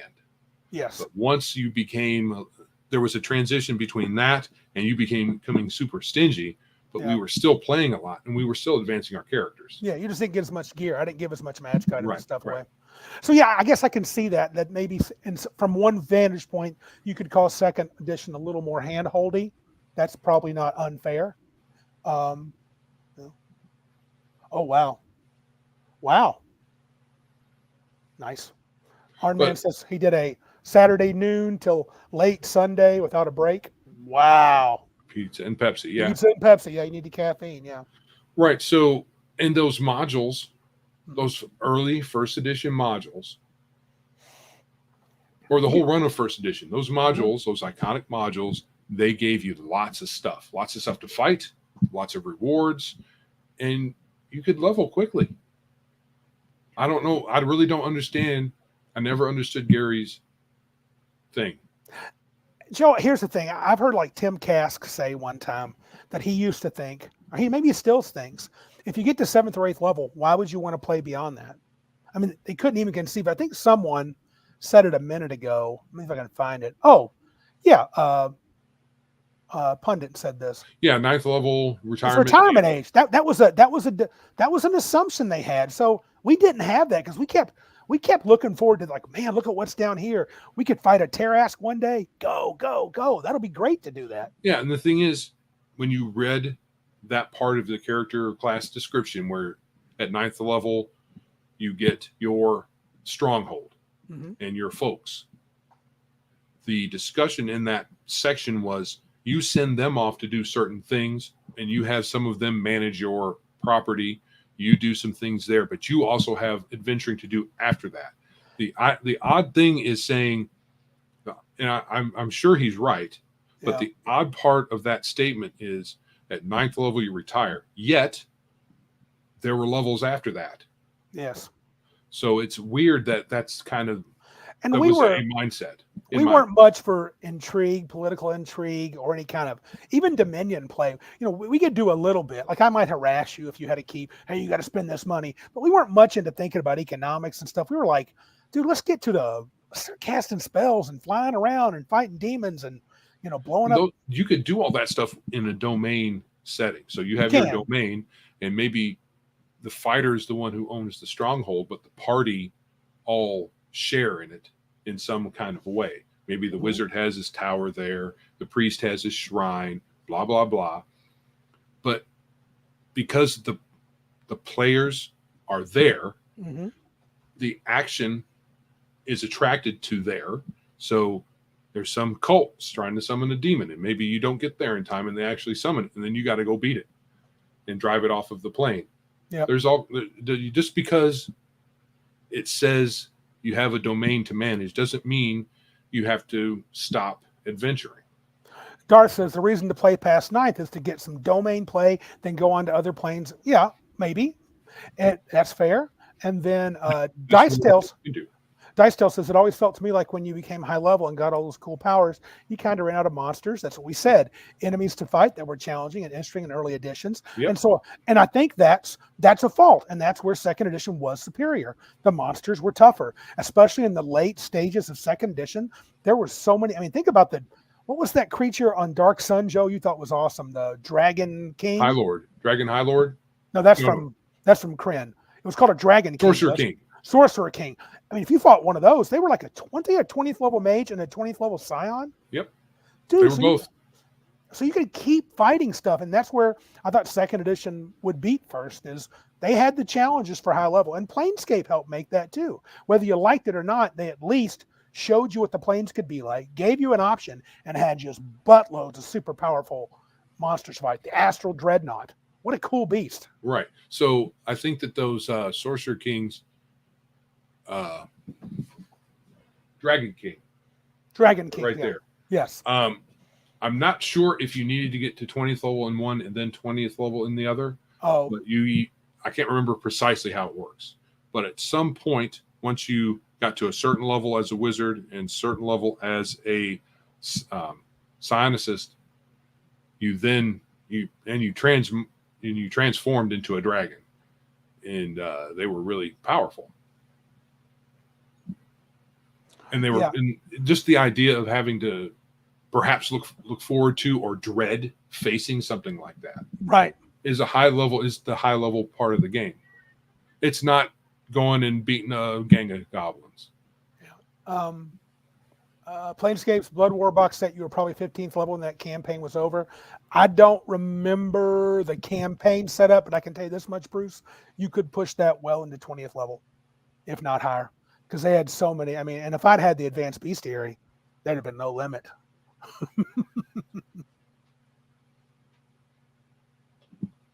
Well, so Iron Man, to be honest, domain play might be interesting for a 1 or 2 player party, but domain play was not something any large group of players I ever knew would play.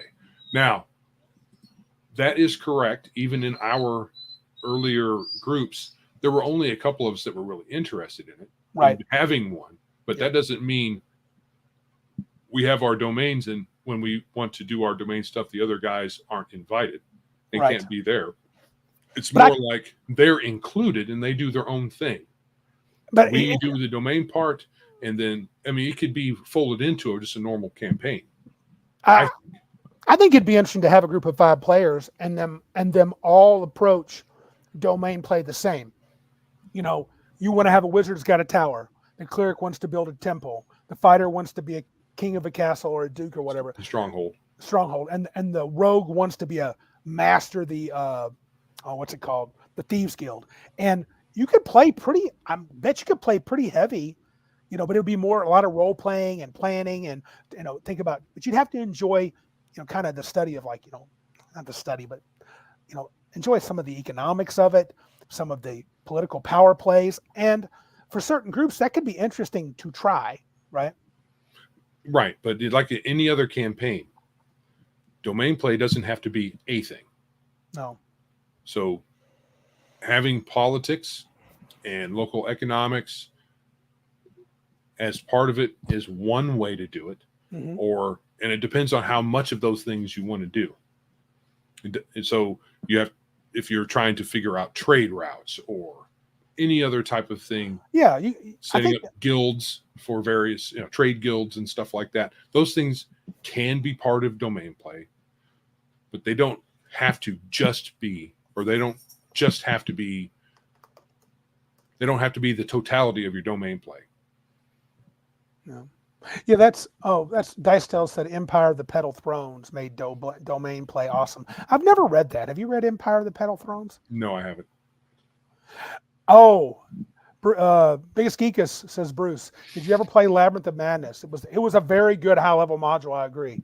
I know about it, but I don't think I've ever. I had it at one time by Monty Cook. You mentioned it earlier. Yeah, it's really pretty good.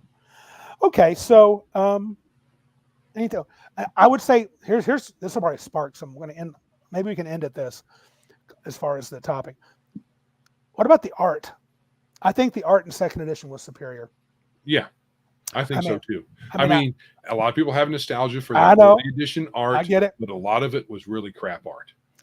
And I thought, what was it? It was, they called them the 4 Horsemen in this one special I saw. Larry Elmore, Clyde Caldwell, Jeff Easley, and Keith Parkinson. I love the art, and I know art is in the eye of the beholder, right? And I also like the fact that that some of the old pictures were so iconic. They bring back a lot of fuzzy memories, but I do think the art was superior in 2nd. And maybe it's not fair. Maybe it is fair. I don't know if it's fair to compare that as an advantage to 2nd. But now I will say this: I do not think this is that much better than the Demon cover for the Player's Handbook. It's okay. It's okay. I do think the Monster Manual, even though it's iconic from Monster Manual 1, I still like the Monstrous Manual and the Compendium cover, which I think they were both the same, but one was just a different sort of thing. Different format. Let's see. I think, Pundit says there was some good art, but it became way more, it was more generic fantasy. First ed art probed to be more memorable. I don't know. I can't. Part of me agrees with you because I think I remember it because I'm old and I'll fondly look back on the Demon. It's memorable. That's the same thing as saying it's nostalgic. That doesn't mean it's good. There was some good art. There was some poop art. There was some good art, and there was a lot of the art from that era that I remember most is the art that was also funny. Yes, correct. The joke comical stuff about it. A lot of the art though wasn't very good. But it was iconic for D&D. This was the art that was in the D&D books, and it's iconic and it is nostalgic. But that's different from saying it's good art. Errol Otis. Yeah, he was 1E. Actually, I got this. I'm not going to count as official. Somebody listed it on some page, so it's probably not official. But Patrick says Errol Otis was 1E to him. Didn't Errol Otis do a lot of the basic and expert sort of stuff? Say that again? Didn't Errol Otis and do a lot of the basic and expert stuff? Was he? May have. Or was that Trampier? Hearing his name, but I don't know where exactly. Bruce is mentioning Trampier. David Trampier, I think. He did some really good stuff. Brahms' Dark Sun was awesome. I do think my favorite was probably either Clyde Caldwell or Keith Parkinson. I really liked Parkinson a lot. But you know what? You guys are naming a lot of good people I enjoyed. I mean, right. But all this art discussion is subjective. So some of the art that you guys like or different people in the chat and across our hobby, we're all going to have somewhat different opinions about it. I can tell you this. All it is an opinion. I don't want the beast coming after me. David A. Trampier said 1E DM screen, end discussion. Man of War. 665, Neighbor the Beast said that. Do we really want to call him out, Joe? Yeah, but there was so much more art than Trampier in first edition. Yes, I agree. And much of it was not good. Okay, folks, give it to me right now. Are you ready, Joe? Do you want to wrap it up or you got more arguments? I think my primary dislike of second edition is magic spells. Yeah. And that's pretty much where I'm like, plus it's first edition has a lot of the same rules as second edition. Yeah, let's not go back to the white book, the white box stuff. That art was, Patrick Demos says it beats 1E and the white box. Some folks like it, to each their own, man. Yeah. But it's just, I think they had like no joke, I think there was a young girl that did the original. Yeah, some of the art. Not all of it, but some of it. Okay. L is giving us a tie. He says you and I both get a 2.5, so he doesn't like either one of us. But L just plays basic. He punts after third level. Right. But he gets a vote, so we're even. Anybody else want to pick 1E or 2E? Joe's still, it's a tie so far. So go ahead and put that in. You want to tell them to do the things? We've been talking forever. Yeah, we have been. So you want to tell them to do the stuff and. All right, do the things. Subscribe, hit that notification button, the bell notification, the thumbs up. Over in YouTube land. What is over in Rumble land? What do they have? The thumbs up. Yep. Okay, yeah. Nobody gave us any chats over there, but maybe because you ignored them last week. I told them I would watch, and I've gone back 3 or 4 times, but I'm sure Violence and Patty are busy doing other stuff. So looks like you got 3 votes. Mac Thompson said AD&D wins. I'm assuming he means 1E. Well, second edition is still AD&D, isn't it? Or did they change that? Yeah, but I think Mac is voting first edition. Okay, I'll take that. Yeah, I'm gonna get. Dice Tales gives you 1, so you're up 4-1. Oh my God, am I gonna lose 2 weeks in a row? Oh, L's giving you another one. So actually, I got none. L saying Dice Tales, Mac Thompson. Yep. All right. Yeah, right. 1E. Yeah, looks like I'm a loser. Dang it. Nobody likes 2E. Okay. I did make a great argument. I think most of us like both. Oh, I do. You're going to put a gun to our head and pick one? Sure. Yeah. There's Lady 3E. Hey. Charlotte, my girl. Thank you. Second edition. Suck it, guys. Her votes count as 5. Damn it. Pundits putting 1 in. Darth has taken 2. I'm getting mortalized here. Looks like I think it's I don't think it's a big I gap. know. It's okay. It's okay. Mac, I think this is to me. You argued well, but lipstick on a pig is still a pig. Our man says Horde Wars. Hey, I'm not going to promise anything, but Joe and I are in talks with the master of our Horde Wars. Our people are talking with their people. We may end up doing, as much as I hate to say this, you may see some live play on this channel. So, with Horde Wars, just for the heck of it. Jack the 71st says second.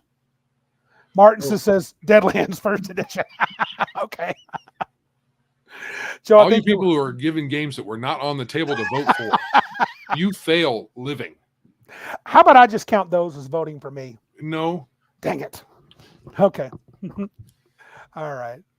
So me, Darth, Jack the 71st, and Charlotte can start up a second edition game. Screw the rest of you guys. So anything we might do Horde Wars wise is going to be behind the blanket of secrecy for a while until we are okay with it no longer being like that. Okay, so Bruce, you got to tell me where I agreed with singing Soft Kitty. I never said I would, that I remember. Yes, he did. Don't worry. But to ask my wife, I forget everything. So it's possible. You did. You said it. You actually agreed. Let me see here. Let me go over to Ko-Fi. If he gave money, you should sing. You know what? If he won't sing, I'll sing. But you guys won't like it, but I'll do it. Soft kitty, warm kitty, little ball of fur. Joe's a chicken, I am not. Purr, purr, purr. So just because I won't do a thing doesn't make me a chicken. Bok bok, does that work? Second grade, bok bok, you chicken. Yeah, that's second grader you. Second grader. Oh, good old days, man. When life was simpler, and I didn't even know what D&D was in second grade. In second grade, there was a D&D, I believe, probably. Okay, we started it in 9th grade or 8th grade. Max says you guys recorded that. Of course we did. We're going to send a demo out to somewhere else. Yeah, I'm not afraid to sing, Bruce. Yeah, man, I'll sing. I'm no good at it. I got nothing to worry about. So what do you think, man? It's 9:08. Are we going to try to tackle the second subject, or are you going to keep looking for that money that Bruce sent you? Bruce is good for it. Just believe. I just want to say, hey, we thank Bruce for donating so much money, and I don't know what so much is. Okay, I know I've been told this. What is I know what OnlyFans is. Joe agreed to ASMR OnlyFans. What is ASMR again? I didn't agree to that. What is it? Okay, so OnlyFans is where you take off your clothes and people pay you for it. I know that part. What's ASMR? ASMR is where you talk real soft and sultry for a long time. You got the sultry voice, Joe. Or you suck on the microphone or blow on the microphone. That is horrible. That's horrible. Yeah. Oh, auditory stimulated response, says L. Oh gosh! Oh my God, you guys. Yeah. Okay. All right. So, yes, we got a one-off $5 donation by Mr. Bruce, thinking that he was going to bribe me into singing to all of you good people. It's going to have to be more than $5 for Joe. He's expensive. I'm cheap. I'm a cheap date. I don't want to see. I'm not like Randy. He takes your auditory organs for granted when singing. Hey, you asked for it. Even if you don't ask me, you're getting it. I don't know that, or I would. I know. I'm not saying that. That's really what it is, though. Man of War says, where do we pay to prevent that from happening? You can go to ko-fi.com/biggestgeekus and put in an opposing donation to keep me from singing that. You could just put in a $5 opposing donation, or you could exceed. Oh, look at that. Okay, according to Bruce, if Biggest Geek is, he's probably talking about me, maybe you, No, you. would do I an have voice. ASMR, I will tell every veteran female I know that has daddy issues, i.e., all of them, to tune in and you'll be thousandaires. Now, I don't really think it works that way. I would have to be a girl. No, And dude. we'd have to be talking about dudes because I think there are some women that do this, but it's primarily stupid guys who have more money than sense. Oh, Charlotte says ASMR is supposed to be sounds to relax to, like rainwater. But of course, the internet personalities hijacked it. Sure, that's how it started out. Right. And then it got hosed. Right. Because of course it did. All right. Did you tell him what you told him to do the stuff? I told him to do stuff. I was singing, I think. Mac Thompson, shots fired. My wife's a vet. She has friends. Shots fired. All right. So we have a second topic here, which we won't take too awfully long to do. It'll be short. Whoops. Going right past it. All right. So our second topic is about the sacred cows of D&D. Now, I think calling something sacred cows is like the art. Some people will have sacred cows that are a thing, and other people will have other things that they think are sacred cows. And by sacred cows, we're saying if they take this out of D&D, it's no longer D&D to them, essentially. Here's the thing. A lot of this came from me because I'm thinking about Mudsword, which we're going to start playing here in a little bit. Hopefully next weekend, I'm going to do a modified version of BX OSC, highly modified. I wonder if I were ever to, besides my module, actually get into building. One moment. What? I must answer this now. Flady, Joe, me. Newest studies show women consume more porn than men now. No way. Okay. So I wonder what portion of these women are actually female impersonators.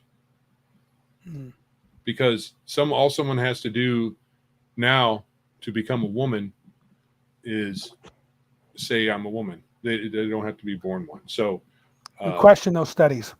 So a study that says men, women, that's a study from the last year or two, has to include a large portion of that woman section that's actually men pretending to be women, i.e. trans women. Right. Fake women. Fake women. Yep. Okay. So it'd be interesting to know if it's teased out that way. And I know they probably have that section too that someone could click on, but some guys are just going to call themselves girls and aren't going to say trans. Believe it or not, I got inspired on this topic, Joe. If you don't mind if I do, because I'm not sure if you understand what I'm shooting for. Maybe you do. I got inspired by L last week.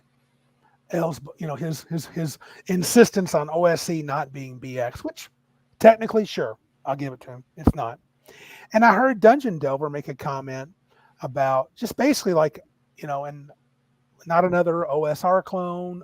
Legion of Myth has said that before. Not enough, I don't want another one. And I know people make supplements to go along with OSR games, and I think that's still highly sought after. But our brand new OSR games, if I'm going to build a fantasy game, maybe you could even ask, should I bother? But let's say that I should bother. If I'm going to create one and I want it to capture, I like some of the ideas from the OSR, but I also like, newfangled things. Do you think it's, with the market today and what you've seen in Big Geek Emporium, Drive Through RPG, and if Pundit's still on, I wouldn't mind if he chimed in here because he sells a lot of games. Is it better to try to tackle something and make it brand new, or to actually build upon the core precepts, which would be the sacred cows of D&D? Okay. Pundit says, don't get another clone. Get Lion and Dragon. Okay. He kind of has a point. It's got a pretty cover. I mean, so to answer your question, yep, to each their own. However, there are a billion clones out there. There are lots of D&D clones of various editions. Right. Whether it's good or not depends on whether you, it depends on what the author of that, their intent is. If they just want to throw their hat in the ring and get their name out there, or say, I done it, and they do it, then that's fine for them. It's a wash for the market, because unless that author has something compelling about it, apart from the rules, or perhaps a rule or two, an innovation in the rules, one or two of them that sets it apart to a degree that everybody's like, oh, I can't believe I didn't have this on my shelf already. I'm going to go buy that right now. Yeah. Which I'm really not sure. I'm really not sure what it's going to add to the market. If it's just another clone. If it's just another clone. However, I don't think it's detrimental. Let's see. Hold on a second. So that's my short answer to what you just asked. You keep going, because I've got a looks like sure, a bot or something here. Yeah, so I'll start with Iron Man. He says, Hope Mudsword has a big section covering domain and management. I don't know if he's joking or not. And then Bruce brings in the funny. He says, you have to call it Mudsword forever, Randy. So make it like it's 4th edition. Great. And then RPG she pundit, the whole of the OSR is building on the core precepts of D&D, but directing it in exciting new forms to fit specific settings or genres, right? So I guess my question is, do we need another, well, maybe we don't need another fantasy game that is just got a few variant, as Elle would call it, homebrew rules or house rules. Well, maybe saying what we need. Right. I mean, we got to caveat that kind of stuff, because some people like to buy all the things that say D&D, OSR, or whatever, and they may like it. So I'm not really sure if we can categorically say it's good for the hobby or not. Right. I mean, so what if I put it out there and I can't decide after, and I wrote a tiny module, and I remember how much effort I put into it. And, English is barely my first language, so trying to write is not easy for me. And I just don't know if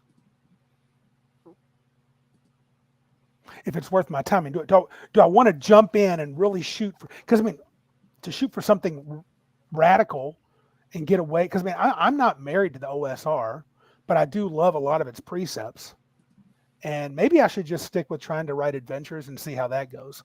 But I don't know. I got a lot of ideas for playing, but it's basically just house rules right now. It feels like just minor modifications to D&D. But we'll see what you think once you play it next week, because you're going to see a little bit different character sheet than you've seen before. Okay. So we'll see how that goes. Right. So I say let everybody throw their hat in the ring that wants to. I don't think that it fractures the market that much. It all depends on whether that particular game has anything much to offer. Yeah, right. Beyond it just being a clone. And beyond, well, I don't. Is it a clone if it's just your variation of D&D? Maybe that's what. Or is, well, I thought. If it's okay, so if it's a clone, but a few house rules added in, it's still kind of a clone, right? But if it's a complete different. If it's just roll D20 to hit armor class, and then everything else is different, probably wouldn't call that a clone. Right. It all depends on how far you diverge and how much of a divergence takes it out of it being a clone. Some people might still say, well, T20 in armor class, that's still D&D, so it's still a clone. You might, or an OSR or whatever. Yeah, Elle says we don't need Dragon Slayer. That's Gillespie, what's his first name? He's a pretty good guy. His take on first edition house rules. Grim Jim predicted the OSR crash soon due to flood. I don't know, maybe. It could be. I'm not sure. To the flood of stuff. Well, there might be a crash just because the economy's not great. So people don't have money for extra books they don't need. So on some level, perhaps you could say that it's bad because it takes it gives you one more thing to buy that you don't have money for. But all you got to do is not buy it. Right. Armin says, what about one out of book on a collection of house rules? That's not bad.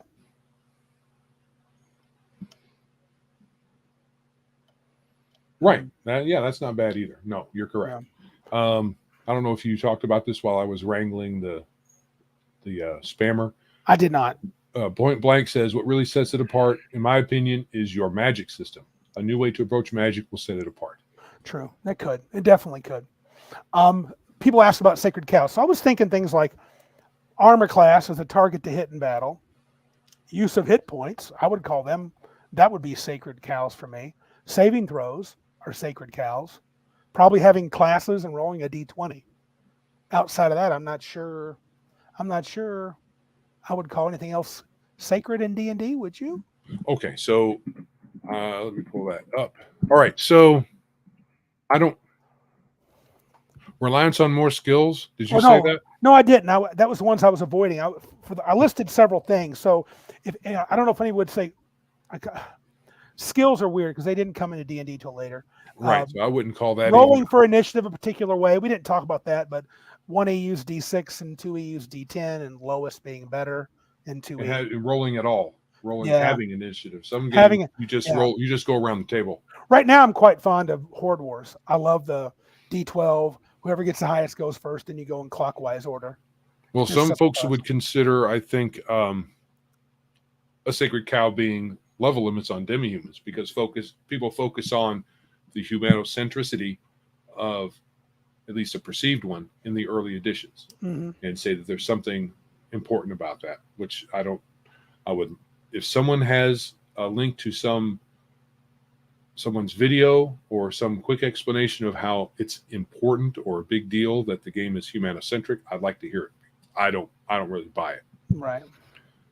But demi-human level limits on demi-humans is a Sacred Cow for some folks. Having levels at all. That's something. Oh, yeah. If your game didn't have levels, you couldn't really call it D&D. Classes and levels, right? Races, classes, race has class. Cow. To some people, it is. Yeah. Most of D&D didn't have that, though. Most versions of D&D did not have it. Right. So you also have so some people will take role-playing game and say that the fighter, cleric, thief, wizard are the roles that role-playing is talking about. And then you have your roles and you stay in your lane type of talk. Yep. So that to them could be a Sacred Cow, that you have those things that are endemic to D&D, and if you if you veer from it too far, you're not a set of classes where those things are spread out in a different way, they'll say that's not D&D anymore. What about the idea of 0 to hero? That's pretty endemic, I think, at least implied. Probably to some. Yeah. Some people do take it a bit far though, and they want you to be naked in the forest, right? And then you have to earn everything, you get nothing free. So, right, we talked about skills earlier. So, some would say that shifting away from non-weapon proficiencies to skills was killing a Sacred Cow and changing D&D. Yes. From second edition. Did first edition have non-weapon proficiencies somewhere? Maybe in Unearthed Arcana. I don't think in the there was a secondary skill thing or secondary something or other. Yeah. That was in the DMG where you could be a jeweler or something like that. Yeah. Yeah. I don't know. But those are all things that are, to one point or another, Sacred Cows to some people. Yep. And to others, not so much. And to others, not so much. Your Sacred Cows are more like rolling I think you can't get more fundamental to D&D than levels, classes, rolling your D20, to hit your armor class and do your saving throws. And then hit points too. I think hit points. Yeah, if you get outside of hit points, you're doing something else. Yeah. Then you can add the other stuff, races class for some people, demi-humans class level limits for others, and some of the other things. Vancian magic. Yeah. Vancian magic is very D&D. Yeah. Yeah. Huh. Right, the hero's journey. So, RPG Pundit says the hero's journey. Yeah, some people will put the hero's journey being the dung farmer. Oh yeah, 0 to hero. Yeah. Yeah. So different stories still have the farmer type. Mm-hmm. There's a book series I read a long time ago. Mm-hmm. Trying to remember the name of it, but I can't. Where the main character started out as a kitchen scullery type dude, Mm-hmm. right? But he wasn't. So you found out that he was essentially a powerful wizard and fighter. He wasn't that at the very beginning. Mm-hmm. But it took a few chapters in the first book to set him on that path. And it wasn't. It's a novel, so it handles things differently than a game does. Sure. Right. In our game, you're not going to have somebody start out as a 0 level kitchen scullery worker, and 3 sessions in be Gandalf and Aragorn combined. Right. Right. But it might work for a book. Yeah. Back to one of your earlier questions, talking about skill changes from first to second, second to third. I think Charlotte may have. She says, I think you're talking about professions. They were mainly for adding flavor. Nope. No. Or you're talking about secondary skills. Secondary. It was. I'm pretty sure. Yeah. You were a sailor, whatever that meant for you. I think in first edition, I think there was something in the DMG that there was a list of those things you can roll. Yeah, but it wasn't the same as the proficiency system, which gave you some skills, weapon skills, kind of generic skills. And then third edition went crazy sauce with the million skills and stuff like that. So yeah. I guess, yeah. So Harry Dresden, you can consider him having a hero's journey. He just started out. He wasn't a wuss bag. He was not first level. But he was just a PI, a magical PI, right? Average guy in Chicago, not much better than average. And then over the course of his novels, he's become kind of, some people probably would say, super OP. Though in a lot of the books, maybe the first 8 or 9 of them, it seems like at the beginning of every book he is fighting for his life. It's almost like in that world he is low level. Right. He ends up pissing off half of the powerful people in the area and then tries to fend them off for he does that for the first third of the book, and the rest of the book, he's trying to fend them off. Yeah. Bruce said he got beat past 0 hit points. Oh, sure. He got the tar kicked out of him many times. Yeah, Arnman is backing up the secondary skills, the simple table of secondary skills that was considered your backstory. It was all expected. Yeah. Darth, they were thinking 2 different things. He was definitely worked in the kitchen with his aunt Pole, Belgariad. Yeah. But that's another good way, another good 0 to hero, where the 0 wasn't dung farmer 0. Yeah. Right. So. Well, I don't think first level AD&D characters are dung farmers. No, but they're not much different. They're better, but you're right. They're better. They're better. They're better than your NPC low level. Just emphasis. Yeah. But yeah. I mean, a first level wizard could sleep an entire town. True. Once, but that's all he would need. Oh, Flady's got a great idea. If you really want to start your players off at 0 level, start them as toddlers. That'll do it. That's what that's what we're going to do. Joe's going to start as a little toddler. What was that old cartoon on Nickelodeon where they were all babies? There was the Baby Looney Tunes ones. There was that. Rugrats. Yeah. Yes, that was hilarious. That was good for a while. Yeah. Yeah, so I guess, you can decide. Vancian Magic may or may not be. Well, Pundit had a comment on Vancian Magic. What did he say? I must say, so Vancian Magic is a marginal landmark. In OSR products, there have been alternative systems for quite a while. DCC was a big part of killing it. Yeah, true. Yeah, but it was the magic system for D&D for how long? Decades? Yeah. So, but DCC is, I kind of like DCCs, but I wonder, maybe because of my bad luck at Big Geek Con this year. I was like, man, that's devastating. But I lost my first only two attack spells were gone. So, but yeah, it was. We pushed the envelope because it was a one shot. Yeah, we were doing crazy stuff. Yeah. Yeah. But you might still do that at your home campaign. I'm gonna roll these spells out until Demogorgon comes and takes my soul. You know? Exactly. I don't care. I'm gonna do it. Yeah. Armin says he played a GURPS game as a 25-point young teenager. It was fun for a couple of hours. Yeah, it does. It can get old if you're too weak for too long. I remember was it second edition or first edition that had the 0 level? What's L saying? According to the Bro SR, first level are all veterans. Yeah, right. I don't think so. Veterans of what? Yeah. High school? Yeah. I guess, I'm kind of with Arn, man. I could do 0 level turd for one session, but then things got to change, dude. It's got to change. Yeah. Yes. We're back to Joe's Fetus Wars ideas. Fetus Wars? That was last week. Someone called beginning characters fetuses, and I was like, yeah, Joe, you're going to play a fetus. And someone said something about a fetus. Oh, I vaguely remember that. Yeah. It was super hilarious. You should never forget it. Yeah. Paragons, is that in reference to the Bro SR calling first level dudes veterans? Paragons? Yeah. Is that a real subgroup? Are there really people do they call themselves that, or is that what people call them? No, they call themselves that. Really? Yeah. Because they're bros. They're bros. Maybe Gotcha. they lift weights and think that they're something. Right. First edition Raw is the way to play.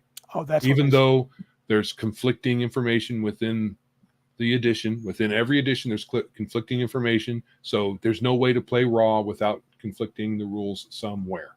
Right. So stupid. Yeah. If you don't play Raw, you're not playing the way Gary said to play. Later, Bruce. Lombardo's bugging out. I think that's a sign. That's a sign. Here's your sign. The sign is we need to get the heck out of here, I think. Unless you probably just so basically I didn't answer. That was a bad segment. I don't know what I wanted. What were you wanting to get out of this? I just was trying to Is it best to obliterate all connections to D&D? If you make a so if you're going to make your own game, since you led you prefaced it with OSR. Sure. Right? In Mudsword. Yeah. So if you're going to make a new game, should you just take out all these D&D sacred cows? I'm going to say, yeah, where you can. Where you can. Sure. Because what's the point? At this point, what's the point of rehashing old ground when you could have progression. So you could have, I'm going to make a game. It's going to start out being an OSR type of clone, whatever, with a few house rules. Maybe you don't sell it, but that's where you start. And then you're like, well, I want to change various things. So I'm going to start here. And you tinker until you have, this is completely different from D&D now. And I like it. So let's see if I can self-publish this thing or just share it. So it all depends on what you want to do. Yeah, we'll see. Because I think right now, because I think the biggest thing is, I don't know if other creators or people that have made stuff that are on here, do you ever feel like, man, there's so many cool games out there. If I spend so much time on my game, I'm not going to have time to play. I still want to play Castles and Crusades, DCC, Dungeons and Delvers. I got other games I want to try out. Maybe Lion and Dragon. I've got that. I got stuff I want to try out. That's cool. Throwing that in for a pundit here. But the point is, I've got these games I want to try. If I'm going to just stick on my own, maybe I'm not a game designer. Maybe I'm just write a few modules here and there. I mean, I'm not trying to poo-poo it, but most people make their own games. Yeah. They might have a college class now for game designing RPGs, but none of the guys back in the day took that game. No. They played war games a lot, and they studied the war games and different ways to do those things, and they rolled out something new. Mm-hmm. And since then, since it's always had a kind of a DIY mentality behind it, even Gary in all his wisdom said, do your own thing. None of these rules are set in stone. Right. It's always had that mentality. So we've always had this. Yeah. And many of the folks that are making their own games, whether they're super successful or just sell a few books. They're just folks who have a different take on the RPG genre and our genre. They have a different take on it, and they put it out there. People buy it or they don't. I was going to say this. Arneson taught RPGs in college, says Al. That's true. That's in Secrets of Blackmore. He did at the very beginning. Cal says Acts 2. Do you have any interest in that one by Alexander McCrease? There's a new one? He's coming out with Adventurer Conqueror King. Oh, is it was it because of the recent kerfuffle over at Wizards with the whole OGL2? That was one of his impetuses, yeah, because he was like saying he didn't want to have, and who can blame him? Who can blame anyone? You don't want to have any connection to that company if you can avoid it. Lady said he backed it. I don't know how I feel about Axe. I listened a little bit to Legion's interview, and I heard him in another place. It sounds okay, and I'm not going to say it's steep. It sounds like they're really nice books, but I'm not sure. Today. Was it today? Today the 24th? It is the 24th. The Kickstarter started, so you got some time. I don't know. I'm not sure if it's for me. I mean, it's like a 1E variant, and he does more stuff with domain play and stuff. Okay, according to Cal, he's been working on it for a while. So right, okay, fair enough. But I know he said he wanted to get away from the OGL, which I can't blame him. You can avoid it. Yeah, I'm probably not. I'm not. Backing Kickstarters is kind of a non-starter for me. Why is that? Side note. Most of the time, they're way more expensive to get on board. Once the books come out, I mean, it would have to be something special. Okay, fair enough. And I'm not an Axe person. Yeah, I've never played it, but I mean, I'm sure it's fine. But it's another clone, right? So Cal back within an hour, so he's down with it. If you like it and you back it, that's cool. It's just not me. I've wanted to, but I've wanted to cut back my Kickstarters. Oh no, I will not. Elle says he knows that Randy will back Teenage Mutant Ninja Turtles next week. No, but I wish them the best. I hope they sell 1 million books. Yeah, same for the Axe people. It's already funded. Yeah, RPG Pundit's already funded. That's cool. Right on. Good for him. I hope he sells a. He's like a decent guy. I listen to his Arbiter of Worlds YouTube show every once in a while. He goes down rabbit holes. It seems fine. No problem. Well. I think you have anything else to say before we sign off? Not me. I think I'm good. So, just so everybody knows, 1E is better according to everybody except Randy. I passed. Apparently it is. Watch it with that mic of yours. It does not have a good. It's overly. Apparently it is. I lost. Do that ASMR with your mic. I am a gracious loser. I'm a really bad winner. Oh, according to RPG Pundit, no one needs to use the OGL, and he is correct. Yeah. All right. Shameless plug time. If you would like to support our show, please like, subscribe, and share us where you are listening or viewing the show. We're out on the socials, Twitter, Facebook, and the like. If you want to send us some cash support, you can head us up at PayPal, Streamlabs, Ko-Fi. Thank you, Bruce, for your $5 Ko-Fi last week. Patreon. You can go to Big Geek Emporium, check out all the cool stuff that's over there. We have a brand new contributor. I don't know if he's put anything up yet, but I cleared up an issue of his today. So you'll see some new stuff up there probably within about 24 hours. Yeah, cool. More groovy stuff. Yes, lots of groovy stuff over at biggeekemporium.com. All right. You have anything else? I do not, sir, but thanks for everybody to chiming in tonight. Lots of good comments. Just everybody, thanks for joining us. Listen to us talk about 1A and 2A, and I'm going to have to backtrack on my Twitter statement. Joe is 2-0. 2-0. So I don't know about next week, but sometime we have to do. It may not be fair. I was thinking of doing 1E versus 3, but I'm sure that'll lose. Nobody will vote for 3E, but I would. No, there's a couple of people here who said something about 3E. Okay, cool. I don't know. Which would you take? Right now, I lean toward 1. So I could defend 3. 3 has some good stuff. I could play devil's advocate. But right now, if I had to sit down and play, I'd play 1 over 3. But 3 would come before 4 and before 5. Yeah. So. Yeah. All right. If that is it, then this is Joe. And I'm Randy. And remember, if you can't be big like us, then be geeks like us.